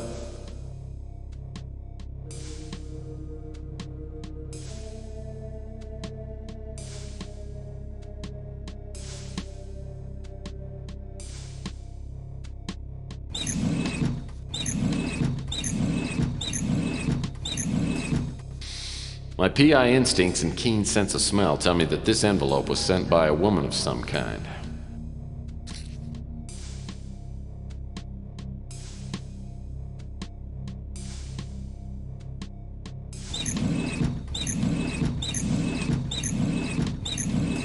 Some sort of greeting card.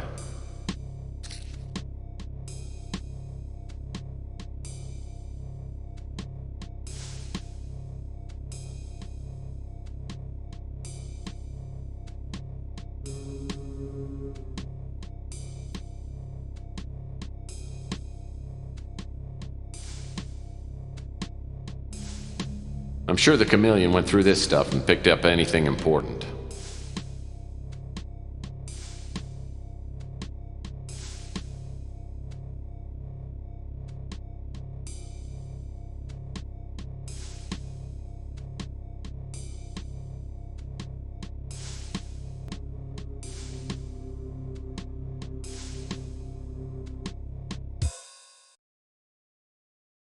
Well, it looks like the chameleon didn't have time to smash all the vases. This must be the disc the Colonel mentioned. Maybe I can run it on his computer.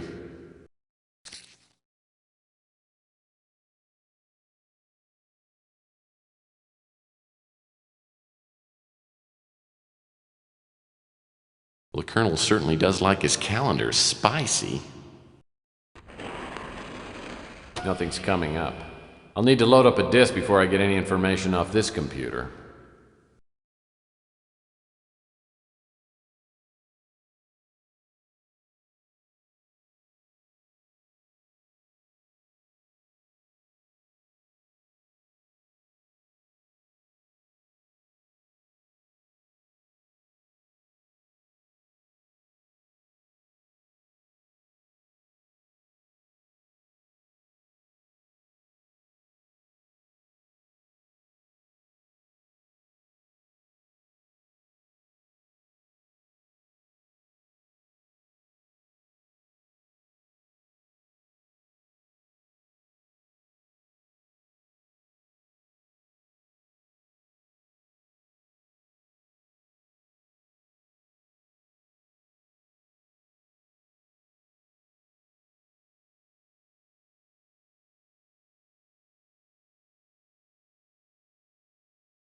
Who are you?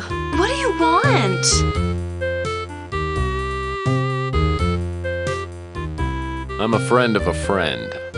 Look, if you're looking for a date, I don't do that anymore. I have a boyfriend, and I'm expecting him any minute. Listen, I hate to be the one to tell you, but I have some bad news for you. Someone tried to murder the Colonel. I don't know if he's gonna make it. He may be dead now for all I know. The Colonel? Dead? I can't believe it! I guess we won't be going to Bermuda next week.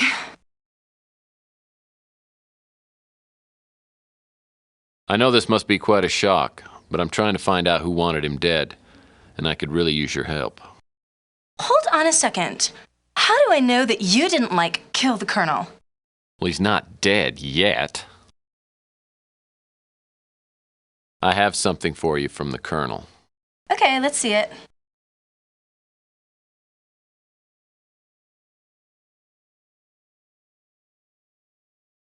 There wasn't any money in it? Okay, I guess I can answer a few questions.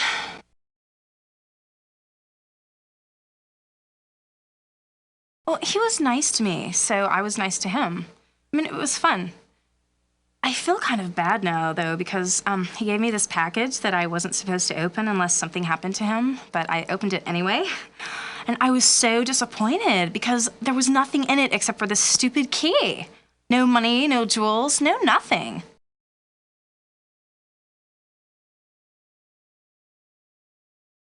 Chameleon? Oh, I feel so stupid. The Colonel mentioned that name a couple of times, but I thought he was saying he was getting close to getting his hands on $1 million. Well, I'm just a lonely girl looking for a new friend to play with. You might be fun, but you don't look like you have very much money. Sure, I guess you can take it. I don't even know where I'd use it.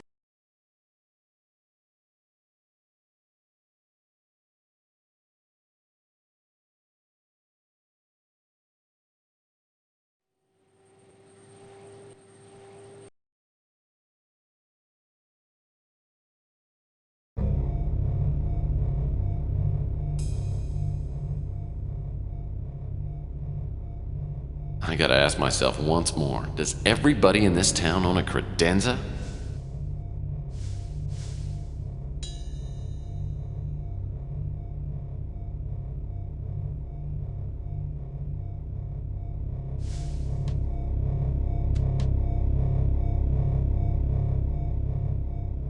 Oh, villains. Not only did they leave the Colonel for dead, but they spilled garbage everywhere. Oh, cabinet. There must be some info in here.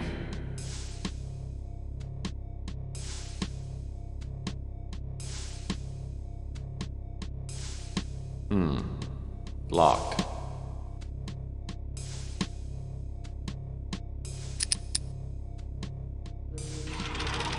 This manila folder looks worth taking.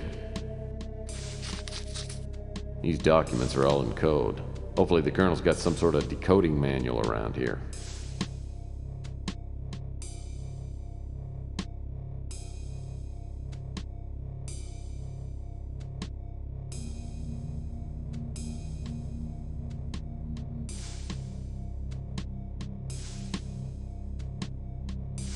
The view outside these windows is breathtaking.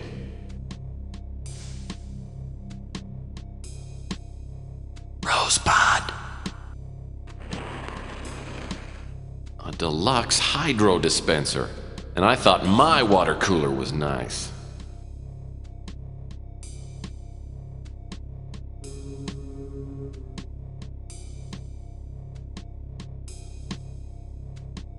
Wow, detective files, detective dragnet, unofficial detective? I've never figured out the Colonel's tendency toward tawdry smut.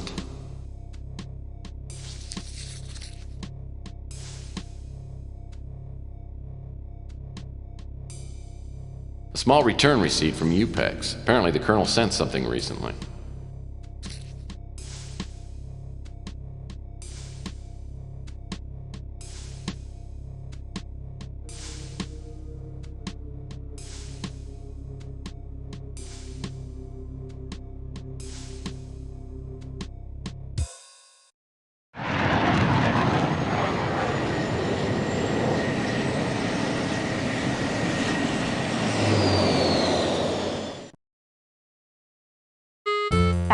fun. You know, I've been thinking, I think we could, like, be friends. You know, I think you should stick around and talk to me for a while, because, I don't want to be lonely.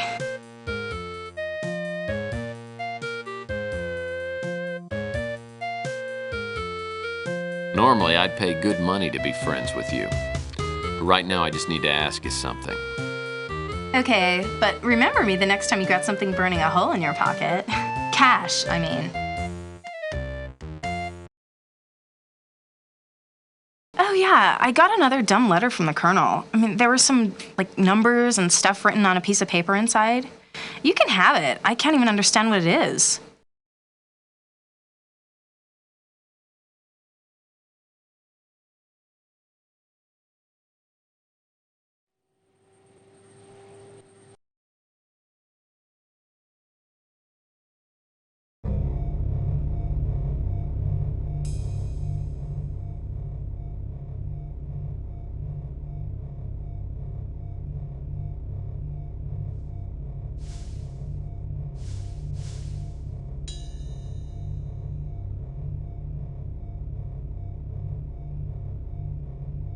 This must be the safe the Colonel referred to on the emergency disc.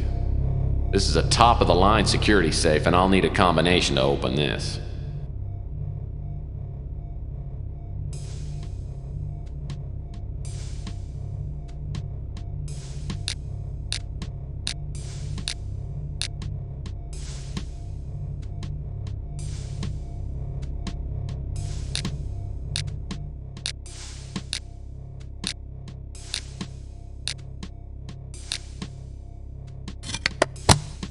This codebook looks like it'd come in handy if I could find some coded documents. Now, this could be helpful in decoding the Colonel's file.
I couldn't believe it when the name Elena Moore appeared in the Colonel's decoded files. I used to date her sister a few years back. Elena was an annoying 12-year-old who had a knack for entering rooms at the wrong time. It's obvious she still recognizes me when she opens the motel room door. So you're little Allie Moore, huh? Last time I saw you, you were quite a pest, and you'd just gotten your braces put on, right? Yeah, but that was quite a while ago, Tex, and I've grown up. You know, I used to have quite a crush on you. Yeah, I remember. Speaking of crushed, how's your sister? I haven't seen her since our nasty little breakup. She got married a few years ago. In fact, it was Debbie's husband who helped me get hired at GRS. It's been just over a year. Since then, I've worked as Marcus Tucker's personal secretary. He's the director of GRS. So what does GRS do specifically? They do genetic research, gene mutations, genetic viruses, that sort of thing. It was very professional, high-tech. GRS hired only the best young scientists. But from the beginning, everything seemed really mysterious and secretive. Is that why you quit?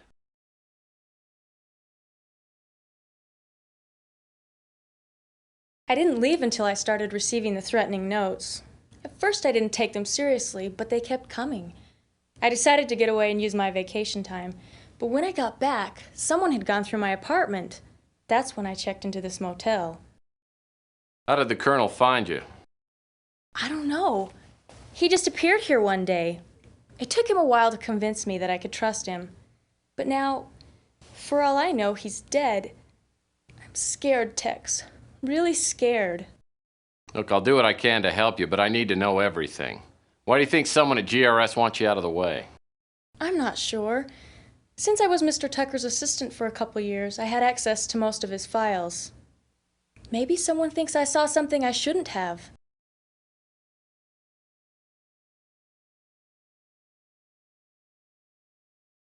Well, since you don't work at GRS anymore, why do you think your life's in danger? The last day I came to work, I got a note that said my life was in immediate danger. When I saw that someone had broken into my apartment, I knew that I wouldn't be safe anywhere. Sounds like my next move ought to be to GRS. Can you help me get in? Yes, I still have a pass key to the main doors. You can take it, but please be careful. GRS has a 24-hour security watch. With the Colonel in the hospital, I have no one to turn to. I don't know if I should, but I'm going to trust you. I tell Elena to sit tight and wait for me till I get back. I also warn her to keep the door locked and not open it for anyone except me. Elena obviously doesn't know anything more than what she's told me. She's given me the break I need, though, a pass key to GRS. Like the Colonel, I have a feeling that GRS will provide a few answers.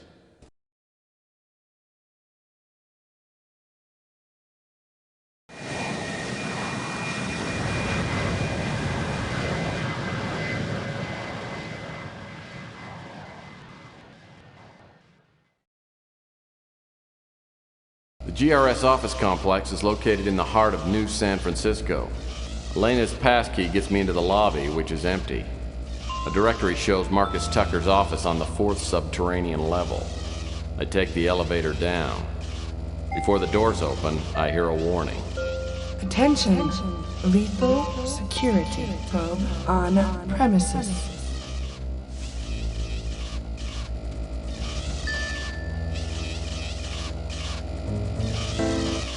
Where am I? Is this a dream? Not quite, Murphy. You are dead. Dead? Wow. Then you're the big PI in the sky? That's right, Murphy. But now is not the time for you to be here. Your life must be restored so that you may fulfill a higher purpose. There is a vast and malignant evil at work on the earth, and fate, for some reason that even I cannot fathom, has chosen you to oppose it. But why me? I'm no more thrilled about it than you are. Nevertheless, your fate has been decided. I will do what I can to help you make your way, but only you can fulfill your destiny. Now, go back and try not to get yourself killed again. You will know when the time is at hand. Try to move a little faster this time. If you get out of this alive, do me a favor and start getting some regular exercise And it wouldn't hurt to lay off the smokes and booze for a while either.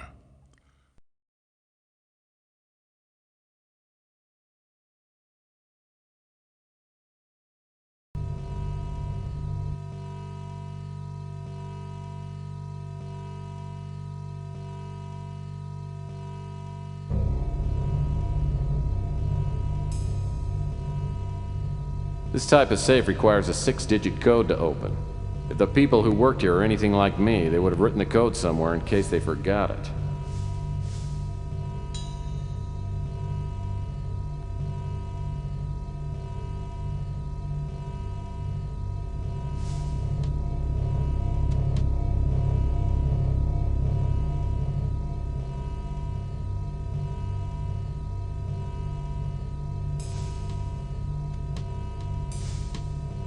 This computer has a mini disk drive. Computer passcode required to access this computer.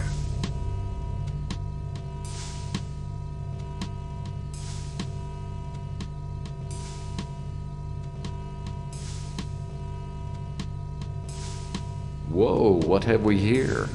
A computer access card.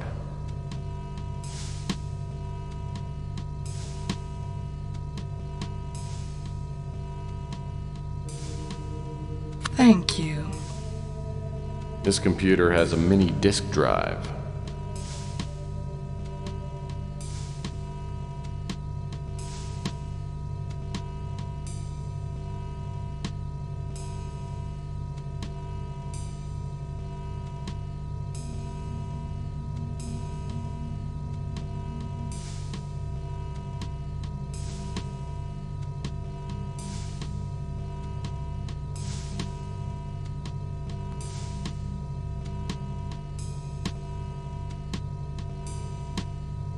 Warning.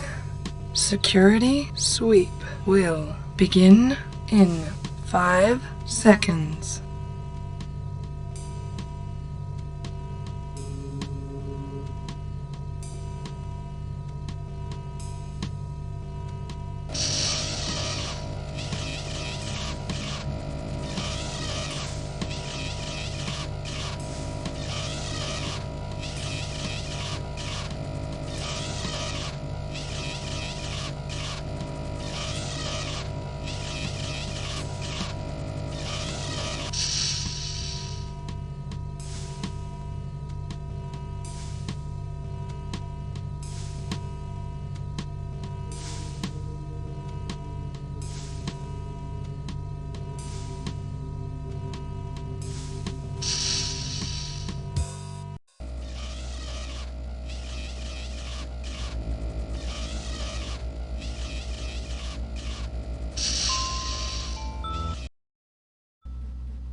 Boy, whoever sat here was really good at tic-tac-toe.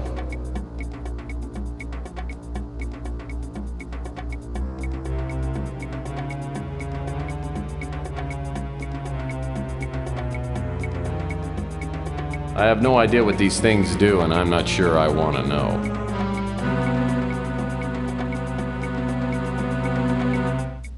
A hex wrench.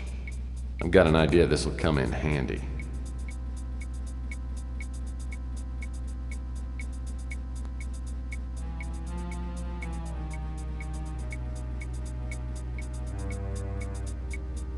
A team pennant.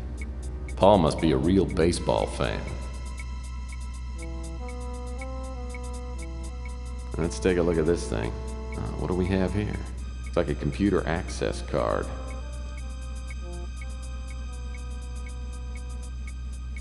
There's a name inscribed on it. Paul Dubois. So this card must activate Paul Dubois' computer. This should give me some information.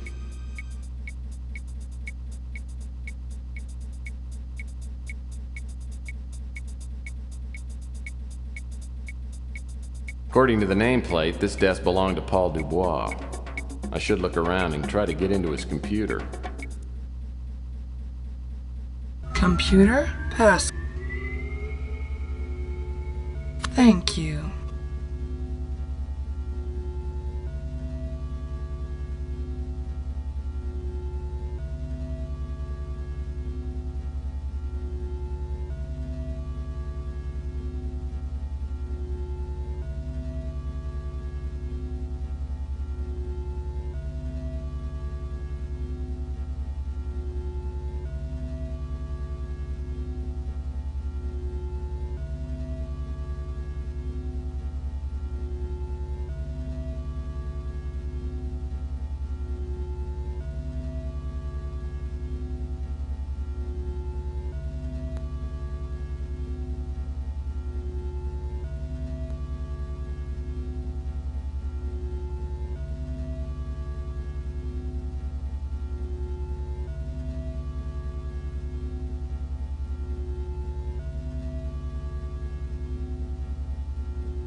Warning.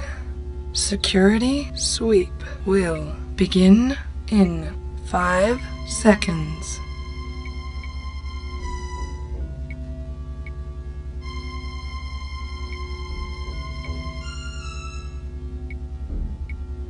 In case you've forgotten, the 4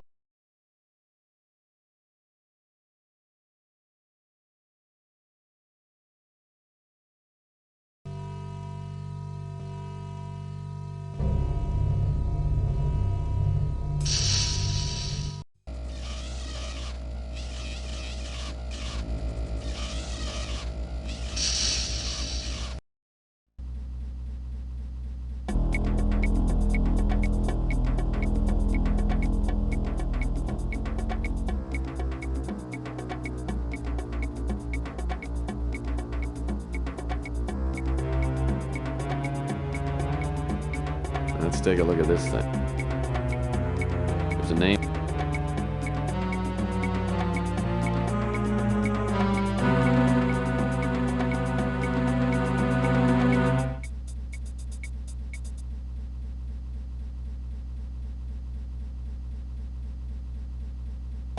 I should turn on the looks like this Computer? Thank you.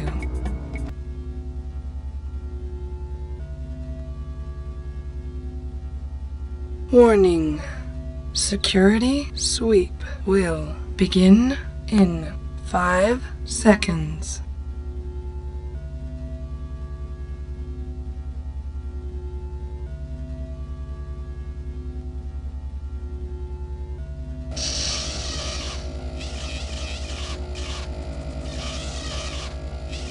A typical fluorescent office lamp.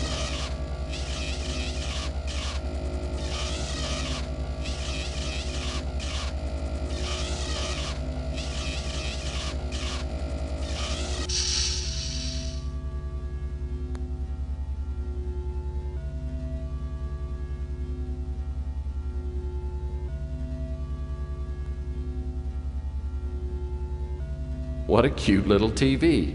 I wish I'd found this little sucker a couple hours ago. Now I've missed all the good soaps.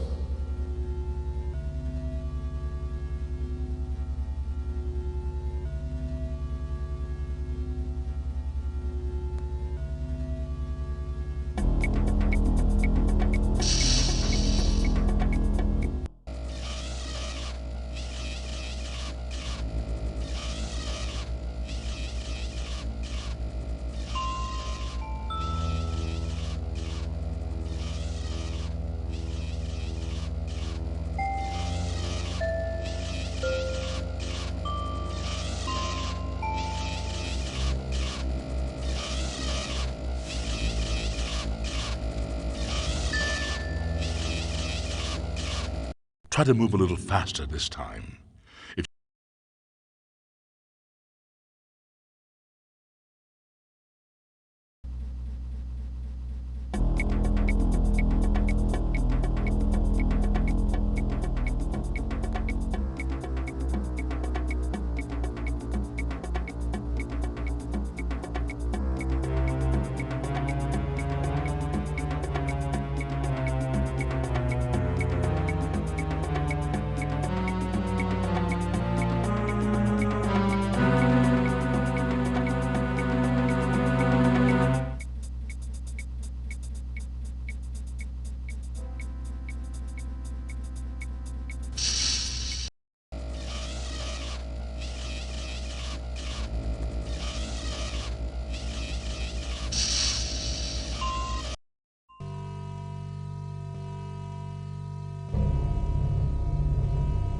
No way into this high security area.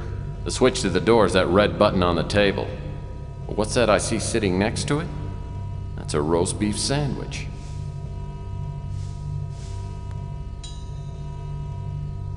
Wow, they had computer consoles just like this on Lost in Space. As a matter of fact, I think these must be the props. Wow, they had...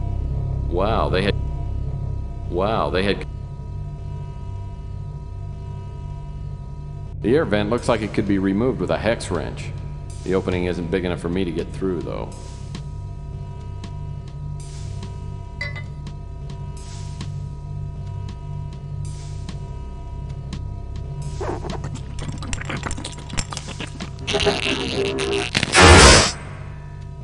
Poor little guy. He must have tripped something on the console, or maybe the old roast beef sandwich spontaneously combusted. At least he got the door open for me.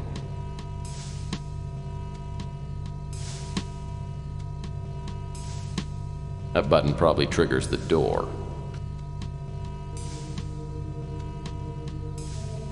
It's a memo. It says, memo to Marcus Tucker. This disc was confiscated from Ava Shanzi before she was imprisoned on the Moonchild. We are still searching her personal effects for any sign of the Winter Chip.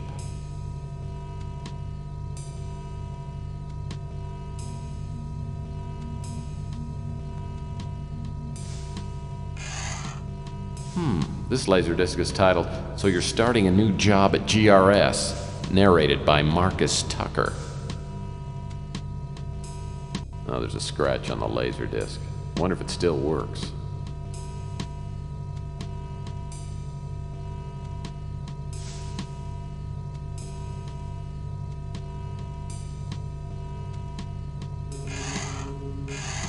This looks like it might open one of those office doors.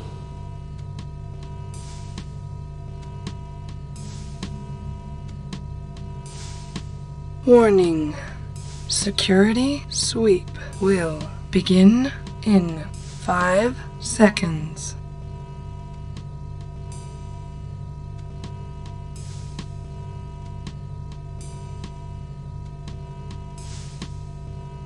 In case you've forgotten,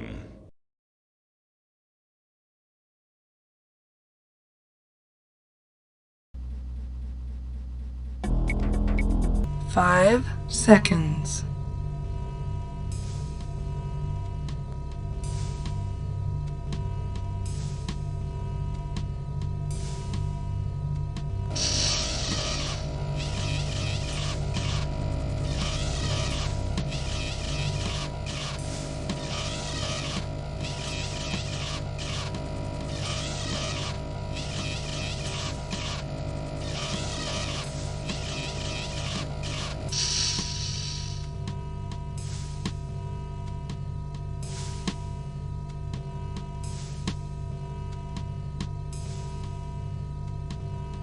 Computer?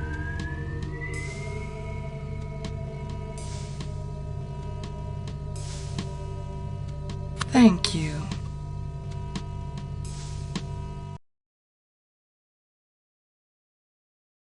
I've made initial contact with the cult. The Colonel's information was right on. There are at least 2 employees here that are members.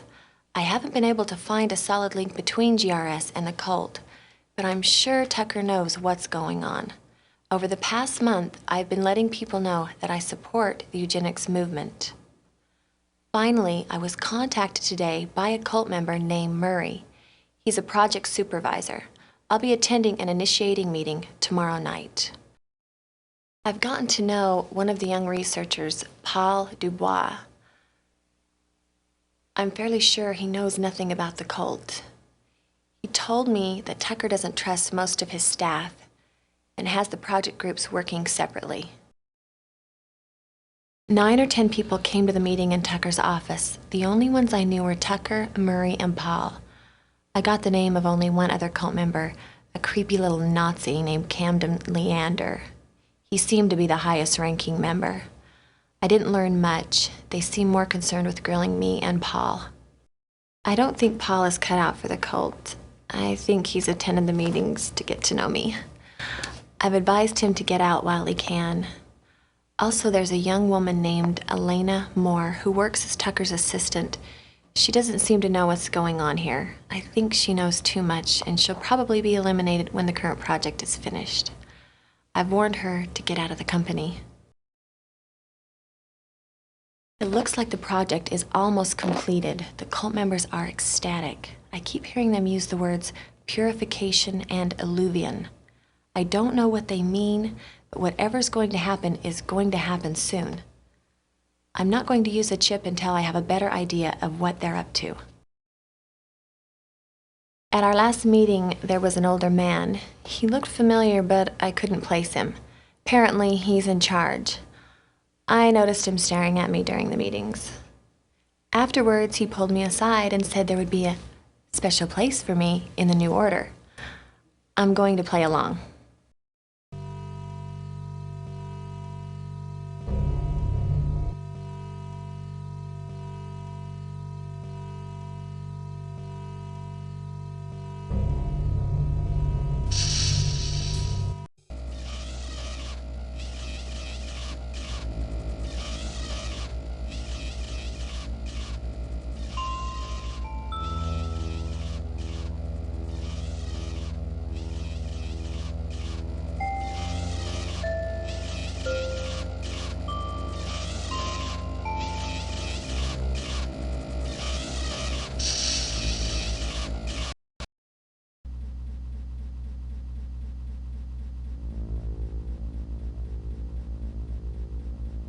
I'll bet this guy wets himself every time someone takes his picture.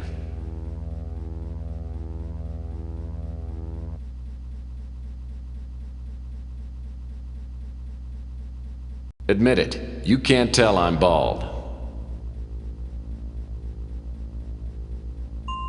Pressures of the corporate world have obviously driven this man to irregularity. He'll sell no wine before it's time. Nepotism rears its ugly head.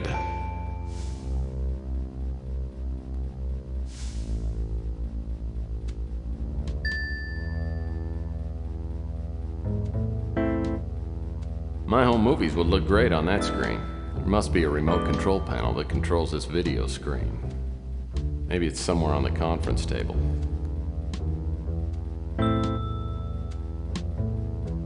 Cabinet is handcrafted oak. My favorite kind.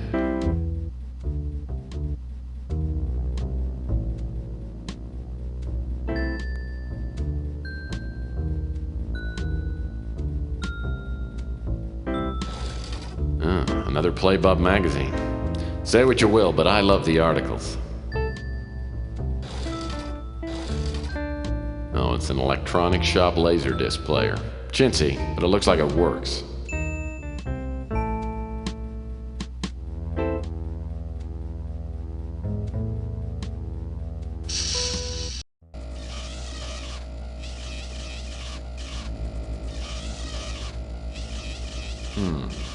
Locked.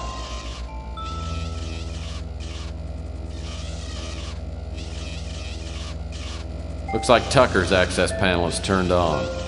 No entry without a pass key. Try to move a little faster this time.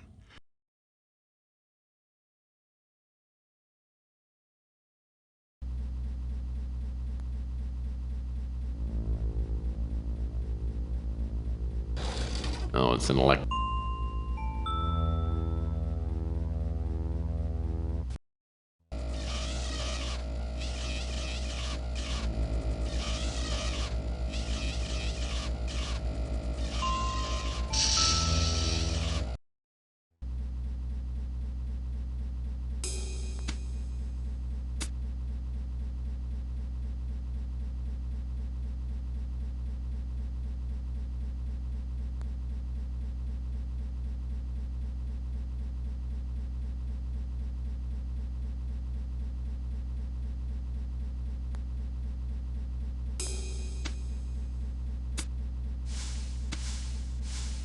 Wow, they had computer...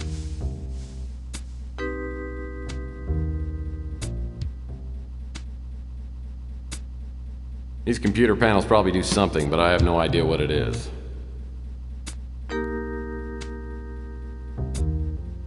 These computer panels... I'm willing to bet that access to this computer is extremely unlikely.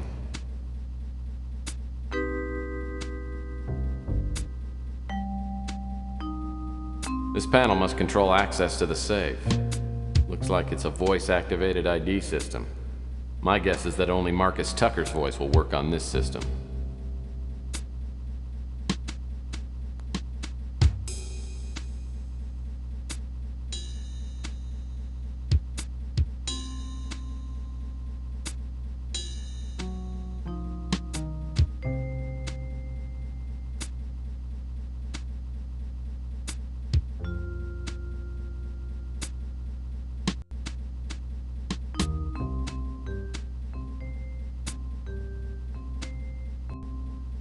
Hello, I'm Marcus Tucker.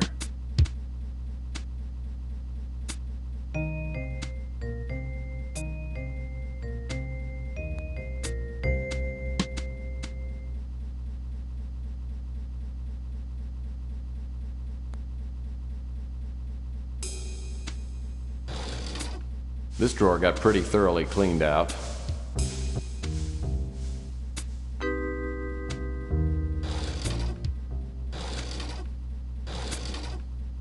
An old-fashioned red-tip wooden match. My Zippo's out of fluid. Maybe I should keep this around for an emergency light.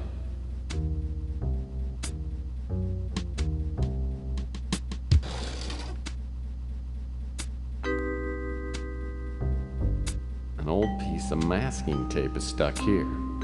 Looks like some numbers are printed on it. 142235. Probably doesn't mean a thing.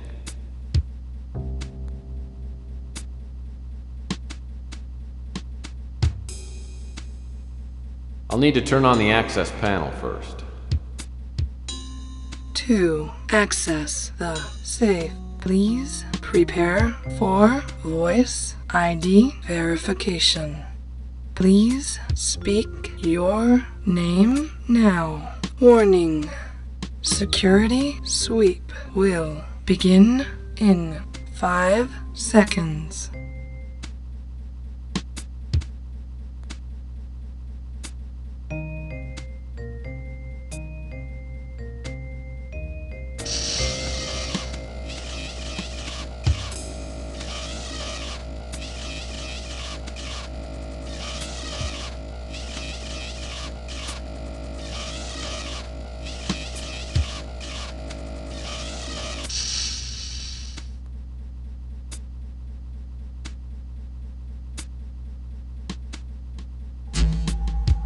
Hello, I'm Marcus Tucker. Hello, I'm Marcus Tucker. Hello, I'm Marcus Tucker. Stand by for DNA scan. DNA incompatible. Attention, security, intruder on premises.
Let's take a look at this Buddha.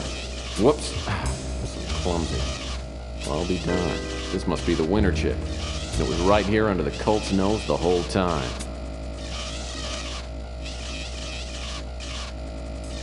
Looks interesting, but I'll need to find a video cassette player.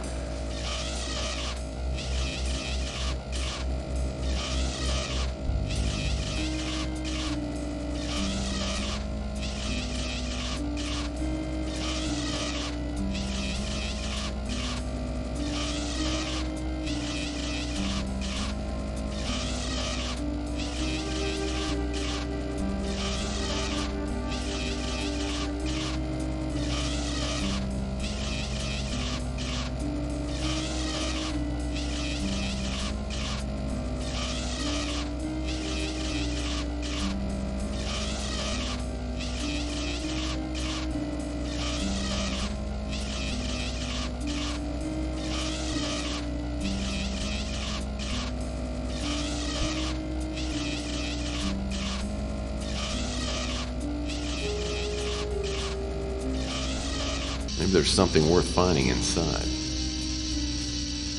Ah, the cabinet doors are locked. Maybe there's something worth finding inside. Looks like a state-of-the-art VCR. Okay, it's turned on now.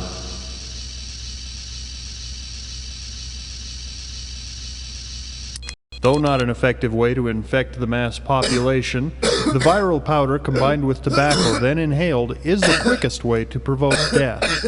Witness its effects on the traitor Paul Dubois.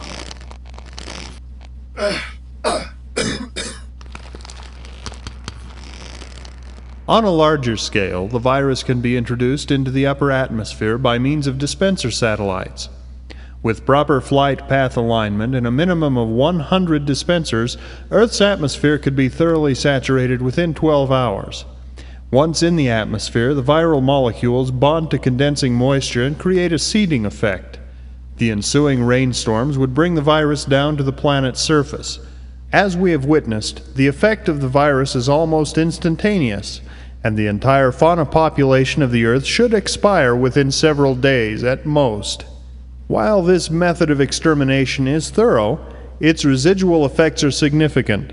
The atmosphere will continue to cycle the virus for years until natural decay and filtering cause the viral strain to become a negligible portion of the atmosphere. We estimate that this process will require a minimum of 30 years to complete.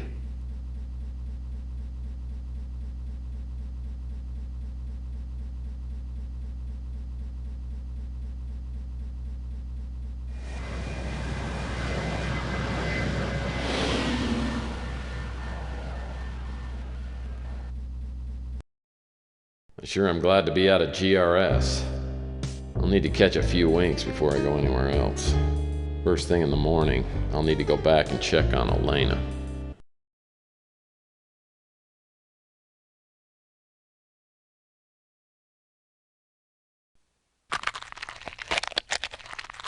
There's been a change in plans. You and I have a date with destiny. Let's go.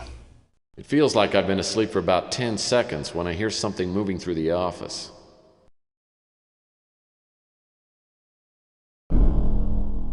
Hello again, Murphy. Remember me? If not, how about now?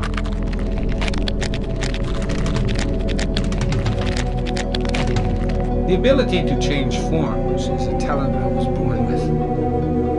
The metamorphosis is difficult to explain, but I've found it quite useful. I haven't had a chance to thank you for your efforts to our cause. You did us a great favor in retrieving the statuette. It was the last key to fulfilling our ancient prophecies. Now we wait until the appointed time. Incidentally, I've kidnapped your girlfriend. I know you're looking for a certain computer chip. Abandon your search now, and I won't harm Miss Moore. It would be a shame to kill her. Besides, it's not easy stuffing a head into one of those water coolers. Just ask your friend Pug. He's cooling off right now.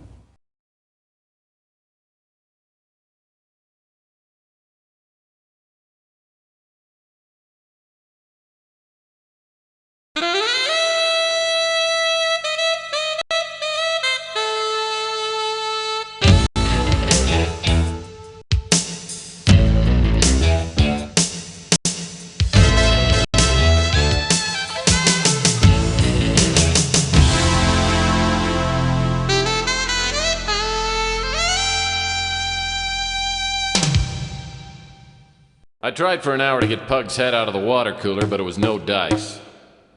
The police showed up and thought about grilling me until they realized Pug was a mutant. Then it was like they couldn't care less. That's the trouble with this world. A life's still a life, whether it's mine or Pug's, it still has to count for something. If a crime to humanity is committed, someone should have to pay for it. The chameleon had killed Pug for no good reason and had kidnapped Elena. I'm not about to let him get away with it. Not today.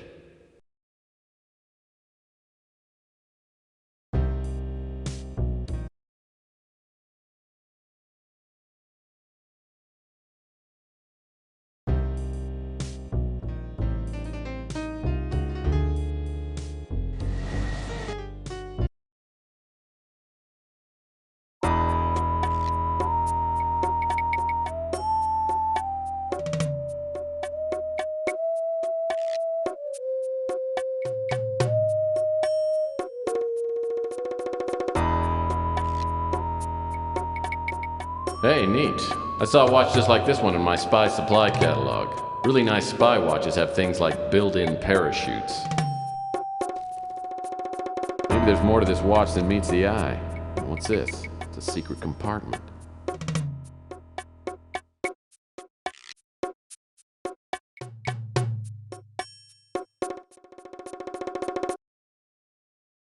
That watch's secret compartment may be the safest place for me to hide the winter chip.